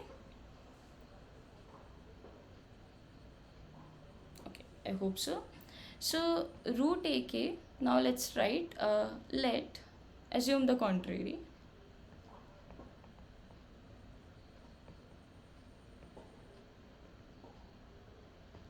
So you can write root ak to be equal to, let's say, r plus s root ak minus 1, where r and s belongs to k. Just think about this as k, or like k is something q a root a1 up to and so on root a k minus 1. But that is that k. So if it can be written, then it will be of this kind, right? Some linear combination of this kind. Okay, so root ak is this. Now, because you know that when you square root ak minus 1, that is already in q, so that will already be there. So that the linear combination will be of this kind. Like you can go with powers, but powers will end in q itself, so you are not getting extra. So for example, let's say I write like this, k minus 1 square, but that is not required, because you know that this element is already in q. Root ak minus 1 square is already in q, so that can be consumed in r. So you have since the yeah. Okay, so this is fine. Now, so what you can do, you square this whole thing, so that will be r plus s root ak minus 1 square. So what we are doing, we are just squaring this up. This will be ak. This is r square plus s square ak minus 1 plus 2rs root ak minus 1, right? Now you know that this belongs to q. Okay, this part is already also in q. Okay, not in q, this is in k, right?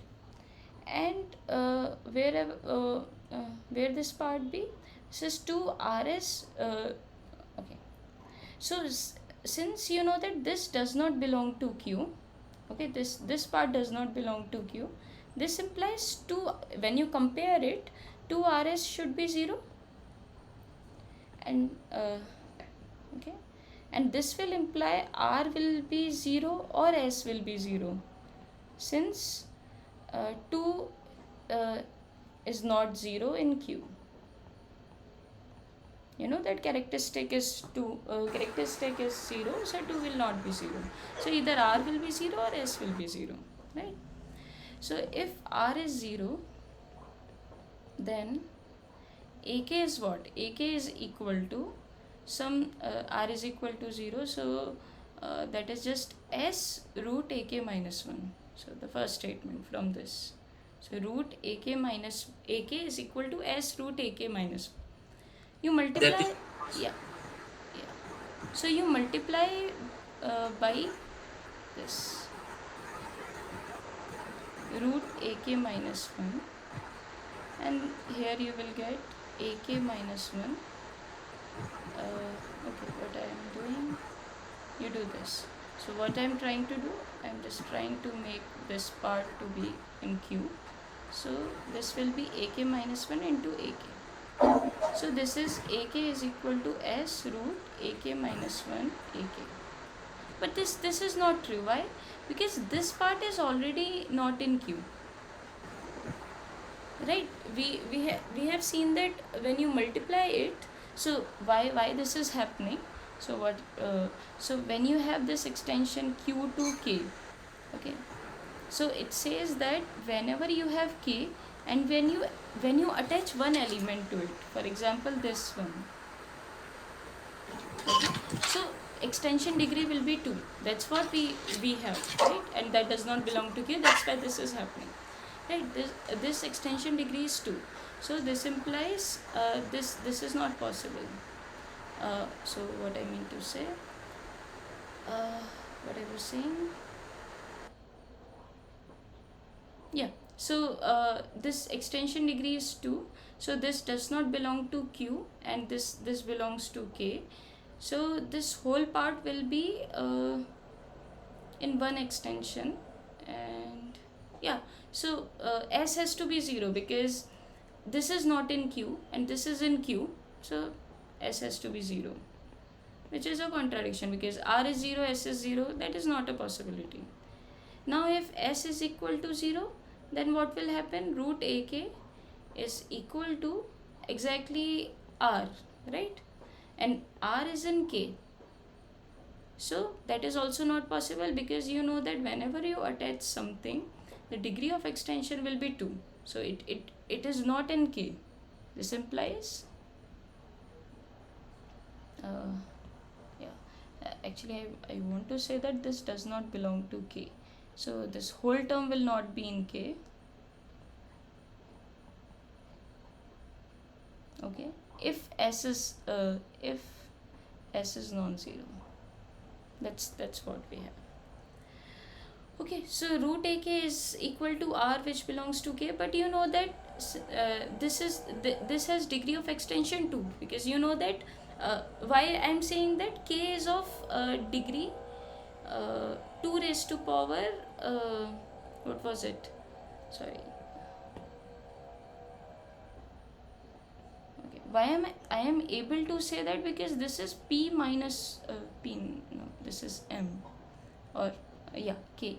This is k minus 2 and this is k minus 1. So this is k minus 1 structure. So in k minus 1 structure, we know the induction. Okay, we know from induction hypothesis root ak cannot belong to k, right? So this implies root ak, which is, so this is a contradiction. Okay, so that's why we have to consider one lower part. So whenever you go one up, then still induction hypothesis work and this will fail. So to reach at the last part, we have to go from k to whatever l to e, like this part.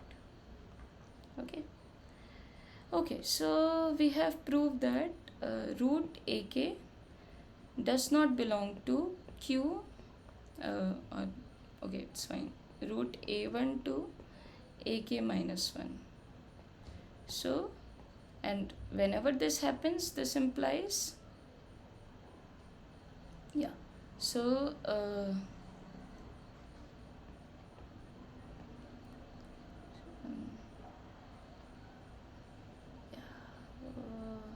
yeah, so q root a1 up to and so on root ak, when you extend it from this, or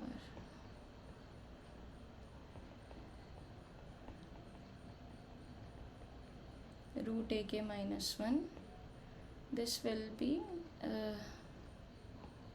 yeah, this will be just 2, because you know that root ak does not belong, so degree of extension will be 2 at least. Actually at least 2, and it will be at most 2 because of minimal polynomial degree, so it will be 2. Okay, then we are done, right? So done means with the a part.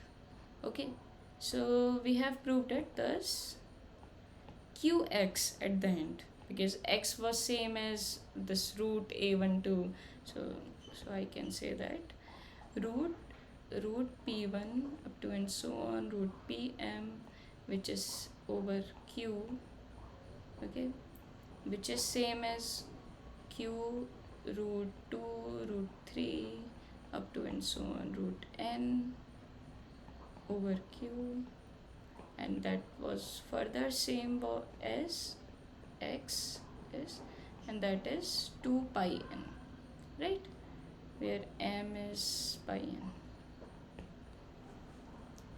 Okay, so that we have proved in the 3 parts. Okay, but this what does this says?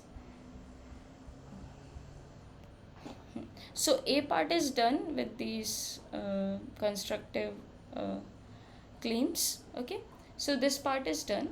Now what about b part? Show that x is a primitive element of the field extension this, but we have also done that, because we have proved that qx is same as q root 2 comma root 3 and this. So you know that this was exactly your l, right, and this is element x. So you have proved that these two are same, so x will be the primitive element. So b part is done by proving a part.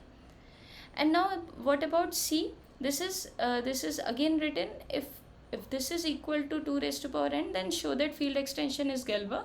That Galois extension normal and separable thing, you can say like this.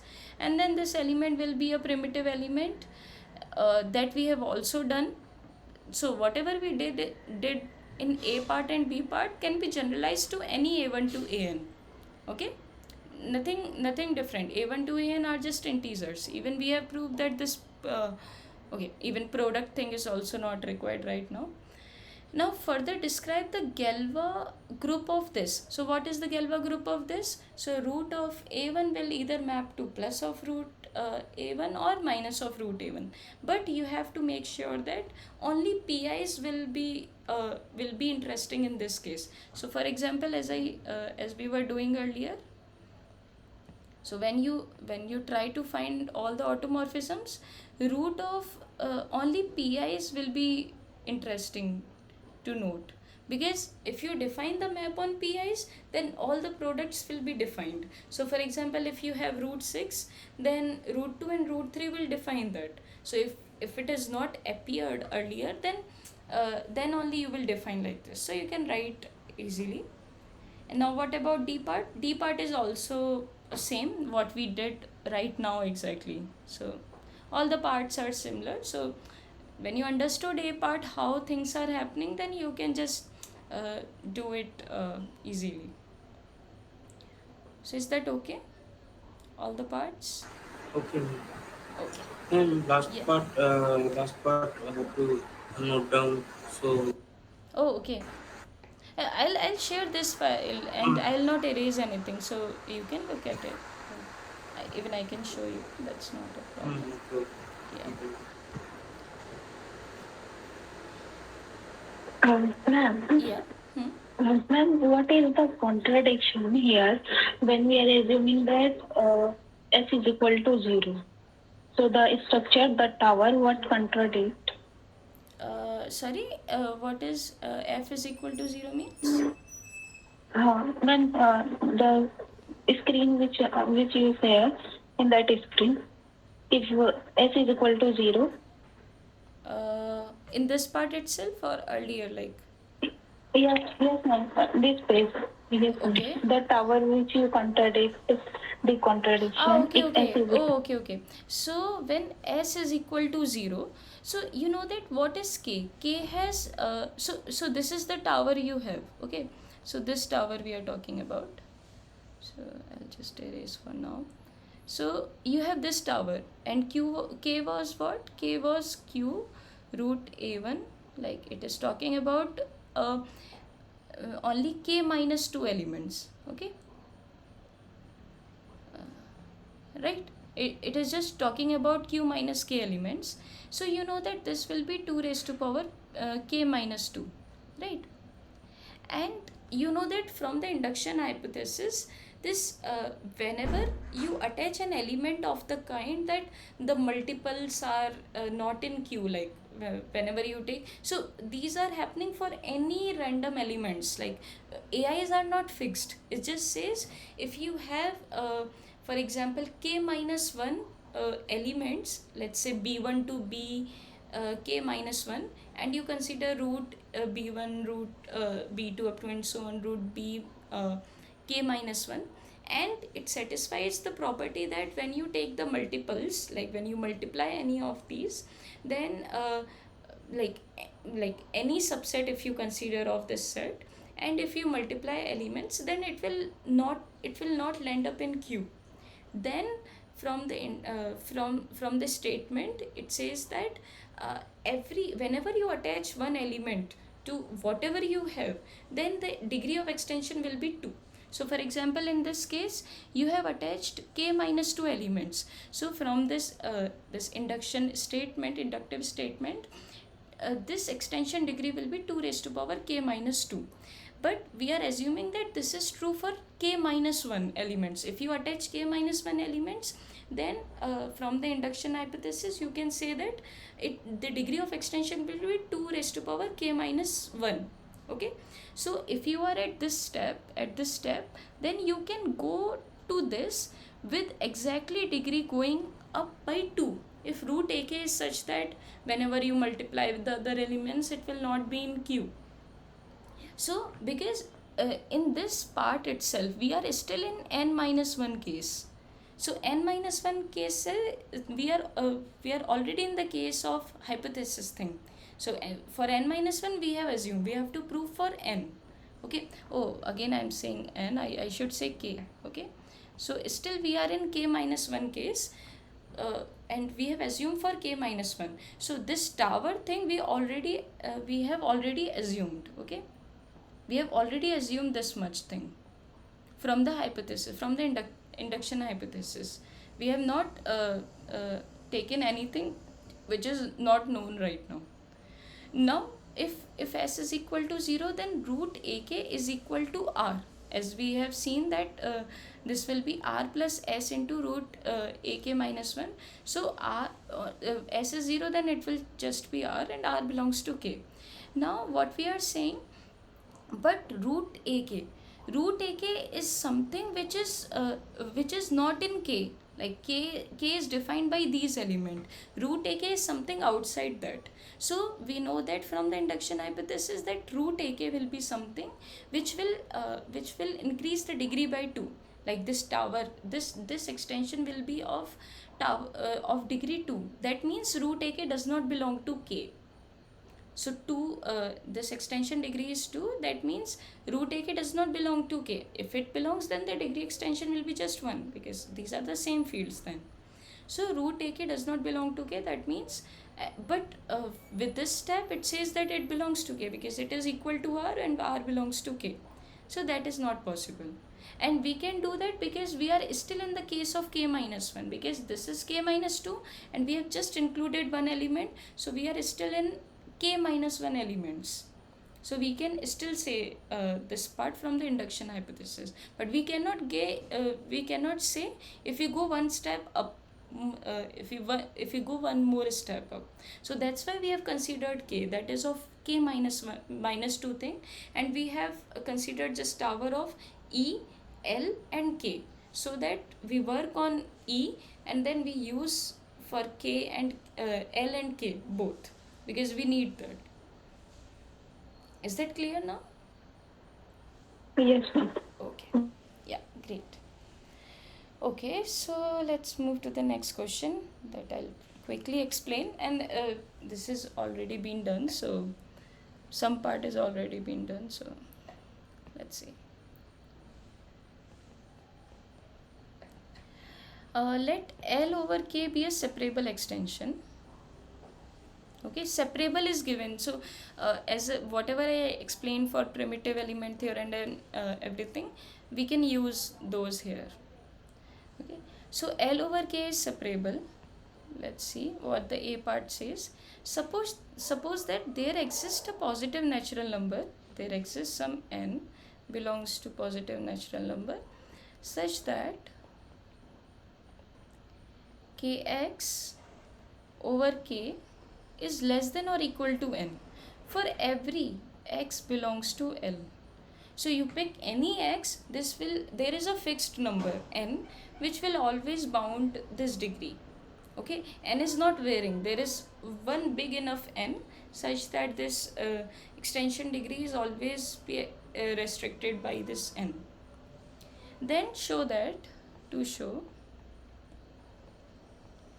L over K is finite, so this is a finite extension, and L over K is less than or equal to m. Okay, that we need to show. So n is some fixed number. So why I'm saying this, so for example, whatever we considered earlier, like for example you were talking about, let's say this root thing will go on, and you have not even k, you just take q for example. So this is a separable extension because you know that characteristic is 0, so this will be a separable extension. And this is not stopping, this is a so this is an infinite extension. This should be like, because you know that whenever you attach, and you can still talk about just the primes. So let's say these are prime numbers, okay, root of prime numbers. So at each extension the degree will increase, will be double double double, so it will be an infinite extension. So this statement should not be true. So, and that is actually true. So as we have seen already, like you have this element, okay, and if you consider q of that, then this is actually this set is actually this field is actually same as this. So whatever degree it will have, for example this, then this will have the same degree, this extension.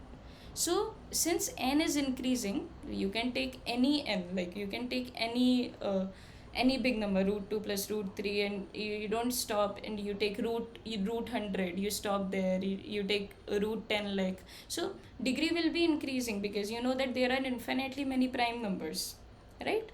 So pi n will also be increasing, so you can never restrict with some number. So n is this different n, like you can say m if you want, if you are confused, right? So this degree will never restrict degree of this extension. So this fails here. This fails means this hypothesis is still not satisfied. That's why this will not be a finite extension. Okay, so there should be some bounding number. Okay, is that okay? This example, how so this is an infinite extension, field extension, and this degree will also be increasing. So it makes sense, like this is a contrapositive statement is not true.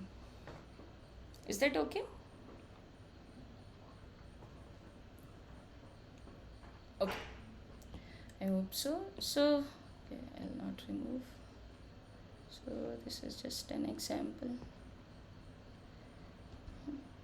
Okay, now let's see. Okay, so you have to prove that this is finite. Okay, L over K is finite. Suppose L over K is not finite, or maybe infinite.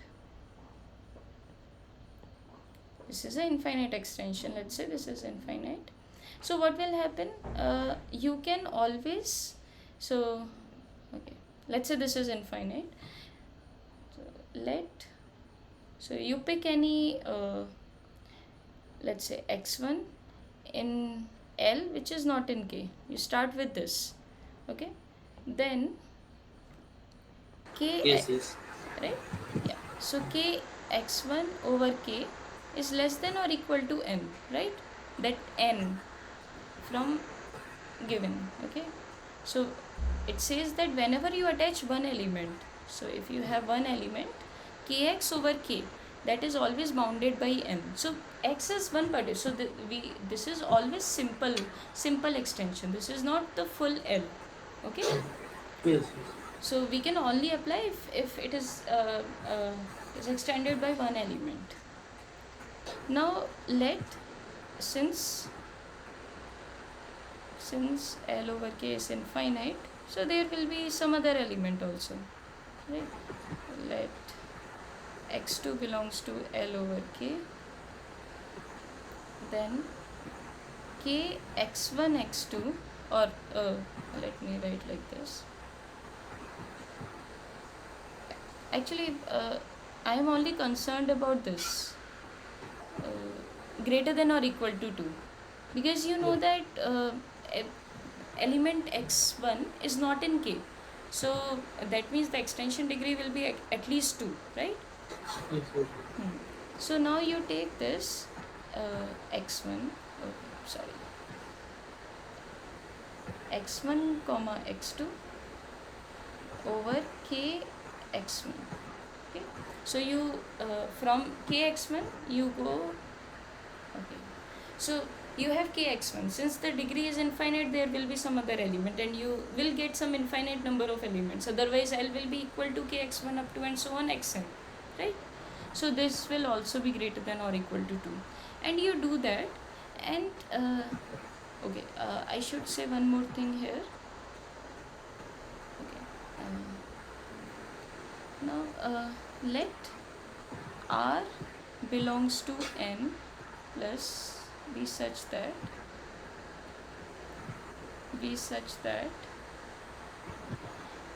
N will be less than 2 raised to power R, or I should say, yeah, 2 raised to power R. Okay, you can pick that, right? Archimedean principle, Yes, yes. right? You pick R such that N is strictly less than 2 raised to Hmm. power R, and you go on. So, and you take XR to be in L, K XR, sorry, X1 to XR minus 1.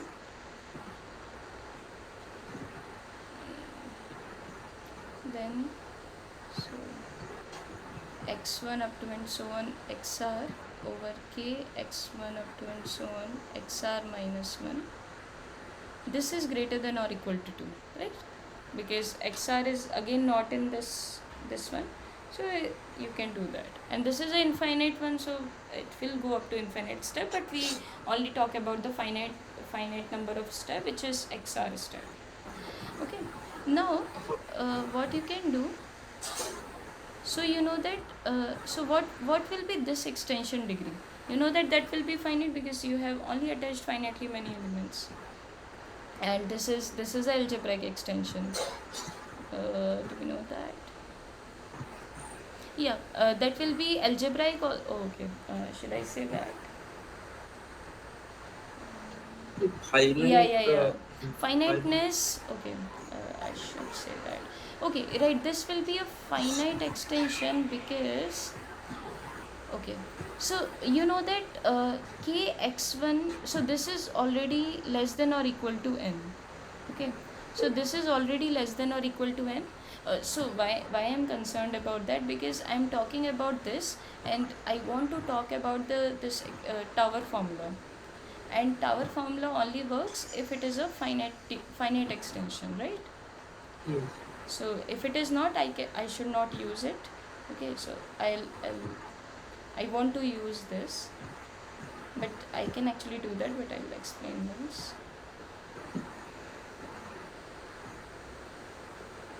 Okay, just you are taking the multiples, so you have k, at the end you will have just this, right? So this is what will be the formula, or if you want I can write more steps. So k up to and so on, k x1 x2 k x1,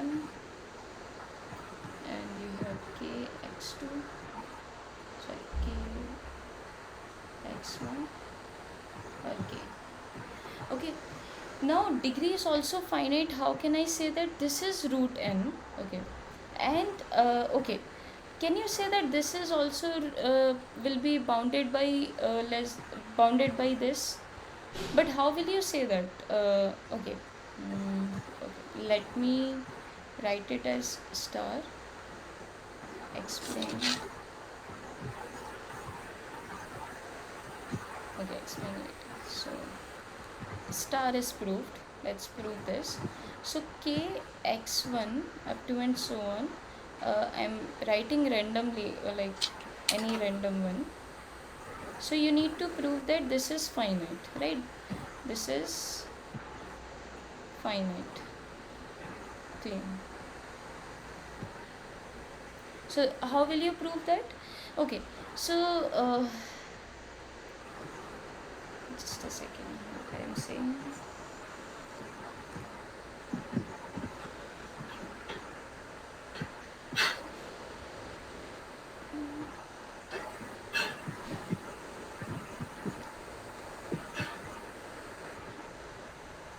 Okay, right.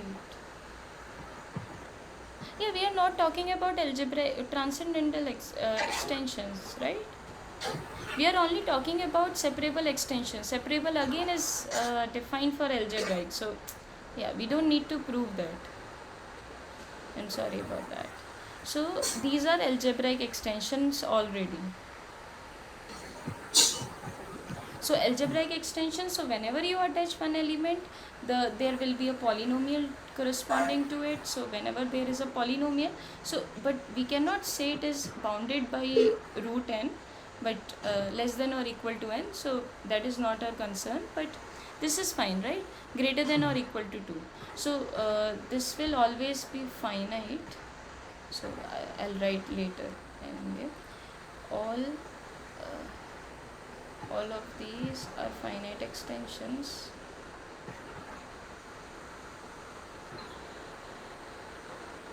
because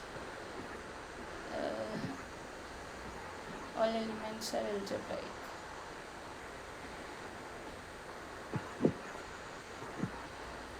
Xi's are algebraic because we are just attaching one element, so there will be a minimal polynomial, and if there is a minimal polynomial, then extension degree will be just the degree of that minimal polynomial.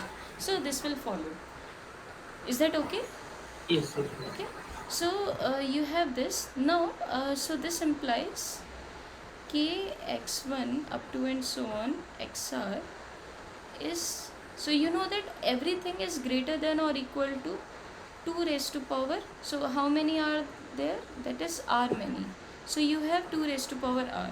You know that all of these are greater than or equal to 2, right? That you have written. Yes. Okay, you have picked such elements so that it will not be 1. So you know that this will be greater than or equal to n, and that is already greater than or greater than n. We have picked r of such kind. But now can we say that this is less than or equal to r? Now we will prove that by primitive element theorem.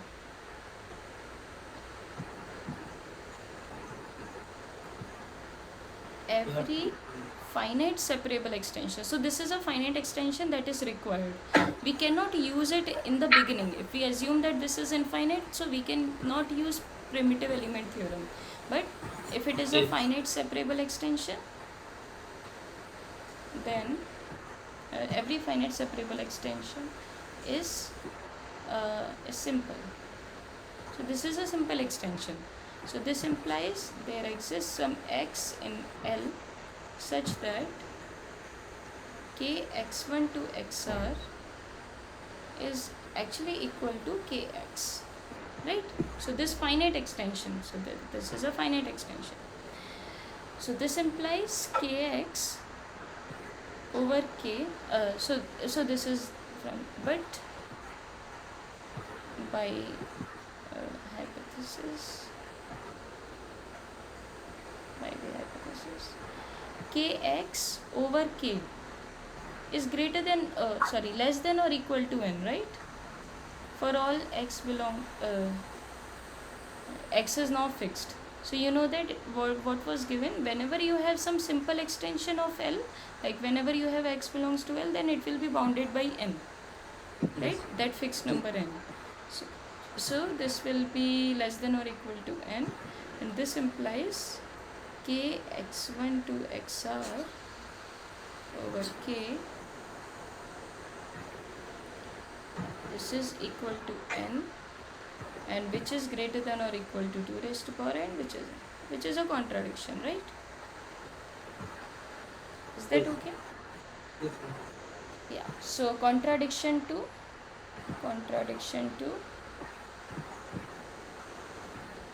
L over k infinite, right? We cannot assume that there are at least this r many elements, so that will be a problem. So this is a contradiction to L over k infinite. Thus L over k is finite. Now we have to prove one more thing, that L over k is less than or equal to n. But that is true, right? So thus L over k is finite, and now since L over k is separable also, by primitive element theorem,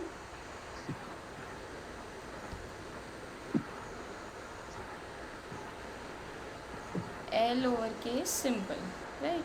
And if it is simple, this implies there exists some y in L. I don't want to be you to confuse with this x. So there exists some y belongs to L such that k L is equal to kx. This implies L over k same as kx over k, and that is less than or equal to n. There exists y belongs to x such that k is equal to kx, ky. So That, yeah, thank you. Yeah, yeah, that is this y, right? I got confused now. Okay, right? So this is less than or equal to n. That's what we is required to prove, yes. right? Yes. Now, this is very straightforward. Now, show that L over K is finite. If L, so this is already assumed. So, if L over K is finite, then there are at most 2 raised to power L over K minus 1 intermediary subfields E of L with this. So, there is a fixed count also. Firstly, from the primitive element theorem, there will be finitely many intermediaries Yes. subfields. Now there is a number also, and that we actually did already in week 7, Yes, question yes, 1, right? there was a program that. Yeah, question 2, I think. Yeah, Yes, yes, because that are always coming from the minimal polynomial of ah, that primitive element x. So okay. yeah, that we already did. So that is done. What about C? Give an example to show that assertion in A need not be true if L over K is not separable. Now you have to give an example of non-separable extension such that A will not follow. So I'll just quickly give an example. So when will the extension be not simple? So firstly you have to not simple implies, sorry, not separable implies. So I'm talking Yeah, about, GCD is greater than 1. yeah, greater than, actually that will be equal to 0. As I said, there will be just two options, either it will be 0 or 1. Yes. So it should be 0. So basically characteristic of K should be P, because if it is 0 then it will always be separable. So take, so for non-separability K should be so let, or maybe it's fine. So for non-separability you have to take only characteristic P uh, extensions. So base field has characteristic P. So take K to be equal to Q, not Q, I cannot take Q. You take FP or ZP, whatever you want. If you want, I can write ZP. And you know that where the separability become a problem. As you have seen, you have something like, for example, you have ZP and you have, let's say, uh, should I write T or maybe X? So I can write T, just if you. So T1 raised to power P, you take this extension T1. Then you know that there is a polynomial of which will not be. Uh, so in this extension, what will be the minimal polynomial of T1? That is x raised to power P minus T1 raised to power P. Because you know that T1 raised to power P belongs to the base field. So this belongs to this. If I say this is K and this is, let's say, L, so this belongs to Kx, right? Yes. Now in Kx it is fine, but when you go into an extension field, then this will become this, right? For example, in L only belongs to Lx, and this has repeated roots. You know, all the roots are T1 only. So multiplicity of the root, multiplicity of the root T1 is P, right? And this implies not separable. So this is not a separable extension. Separable extension says, so this is irreducible in Kx. Irreducible in Kx. That we have already proved, like that we, this example we considered earlier. I think with X and Y, there were two indeterminate with us. Okay, so this is irreducible in Kx, and when you go into the extension field, it has repeated root, and so this will not be this will not, so minimal polynomial of T1, right? T1 belongs to L, and the minimal polynomial of T1, so I'll write this is, so this is minimal polynomial of T1 in Kx, in K, like, we can ignore this. It is mu T1K. Yeah, mu T1K means it is a minimal polynomial of T1 in the base field K. So the coefficients are coming from Kx, and that you can see T1 raised to power P is in Kx, but there is no power less than that, like T1 raised to power P minus 1 is not there and everything, so we cannot reduce it. So the minimal this is irreducible in Kx. So you have some element T1 in the in L such that minimal polynomial of T1 in the base field K is is not is not separable, right? Not separable means in some extension where it splits, it should not have repeated roots. That's the requirement, right? So now if you see this is not a finite, this is a finite extension, but this is a finite extension because you know that minimal polynomial is of degree p, and so a finite extension, and in general this has extension degree p. But so if you want to give an example of where a does not follow, that means we have to give some infinite extension example, right? Yes, ma'am. This extends this A does not follow, that we need to prove. uh, P1 is multiplicity of P, so not separable. Okay. Yeah, so we have to give an example which is not a separable Ma'am, extension. here ZP T1 to the power P that extend to ZP open bracket T is equal to L, and the degree of extension here is P. So this is a finite extension. So A is already satisfied because A says that yeah, but you can search for this, but that is also fine. Like the extension degree will always be P for every element, that we will see also. So what I am trying to do, I am trying to find a infinite extension example which is not a separable extension, so that also which satisfies this condition. Okay, so we have to satisfy the hypothesis, we have to give an example which is inseparable and which satisfies the hypothesis, still it is infinite. That's how we will prove it, right? Counter example. So what I can do, I can just generalize this to take so what you can do, you just take k to be zp t1 raised to power p, t2 raised to power p, and up to and so on. You take the infinite extension and you take L to be zp t1 t2, just the extension of what we did in this finite extension. So you take so many elements, and now we have to prove that if you so kx over for any, so L over k is infinite, right?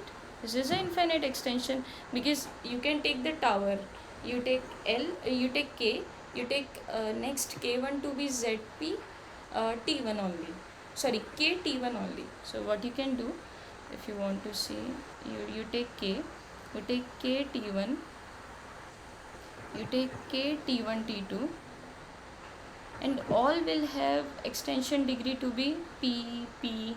So this will be like p into p into p into, so this will be infinite extension, right? At each step it will increase. Okay, so this is an infinite extension. Now let x belongs to L, and how will x will how this x will look like? This will be some f polynomial in t1 t2 not t1 t2, so it should be in the base field, it should belong to k, so this should belong to kx, right? So the polynomial should be so you can stop somewhere because this is a polynomial, and let's say g is t1 raised to power p, t2 raised to power p, up to and so on, t r raised to power p. I can write r and s if you want. Okay, where f and g belongs to kx, right? Yeah. Yeah.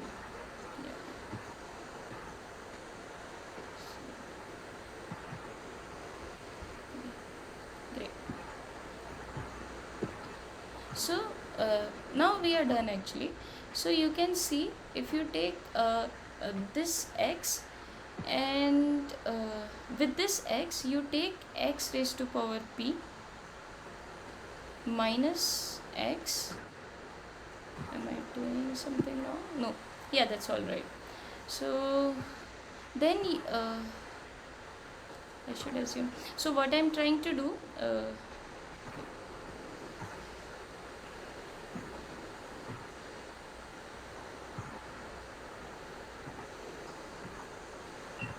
Okay, right. So what you can do, you can write it like x is equal to f t1 up to and so on tr, and you take g t1 t2 up to and so on ts.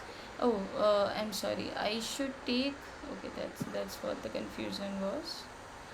Okay, x belongs to L, that is what, that is equal to zp, I'm sorry, t1 t2 up to and so on, right? So x should be of the form, so this some polynomial in t1 t2 up to and so on, right? By g t1 t2, not the powers, because this is in L, right? Some element of L where f and g belongs to L, not even polynomials, it's just some element, so it will be some typical element how it will look, okay, which is zp t1 up to and now and these are polynomials, so I can say that this will stop somewhere, right? There will be some large element, you take that element and you can actually write it like this, some polynomials,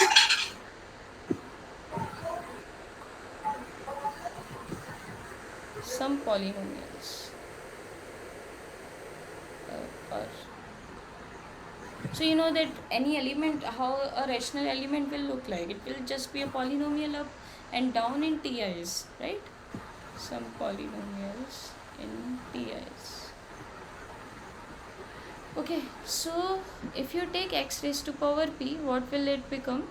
F t1 t2 up to and so on by g t1 t2 up to and so on raised to power p.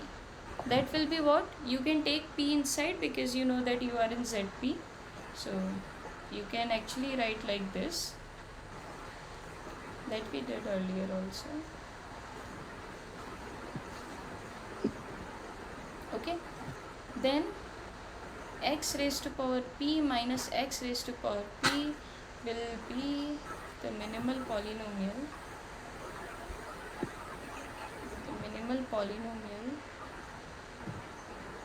of x raised to power, oh, okay, I not will be the minimal polynomial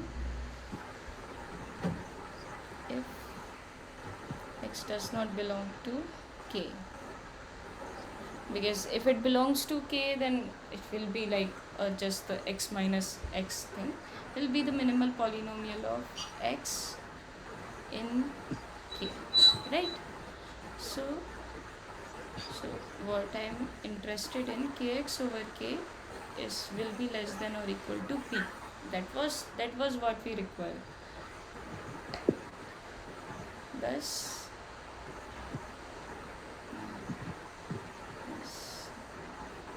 this is a counter example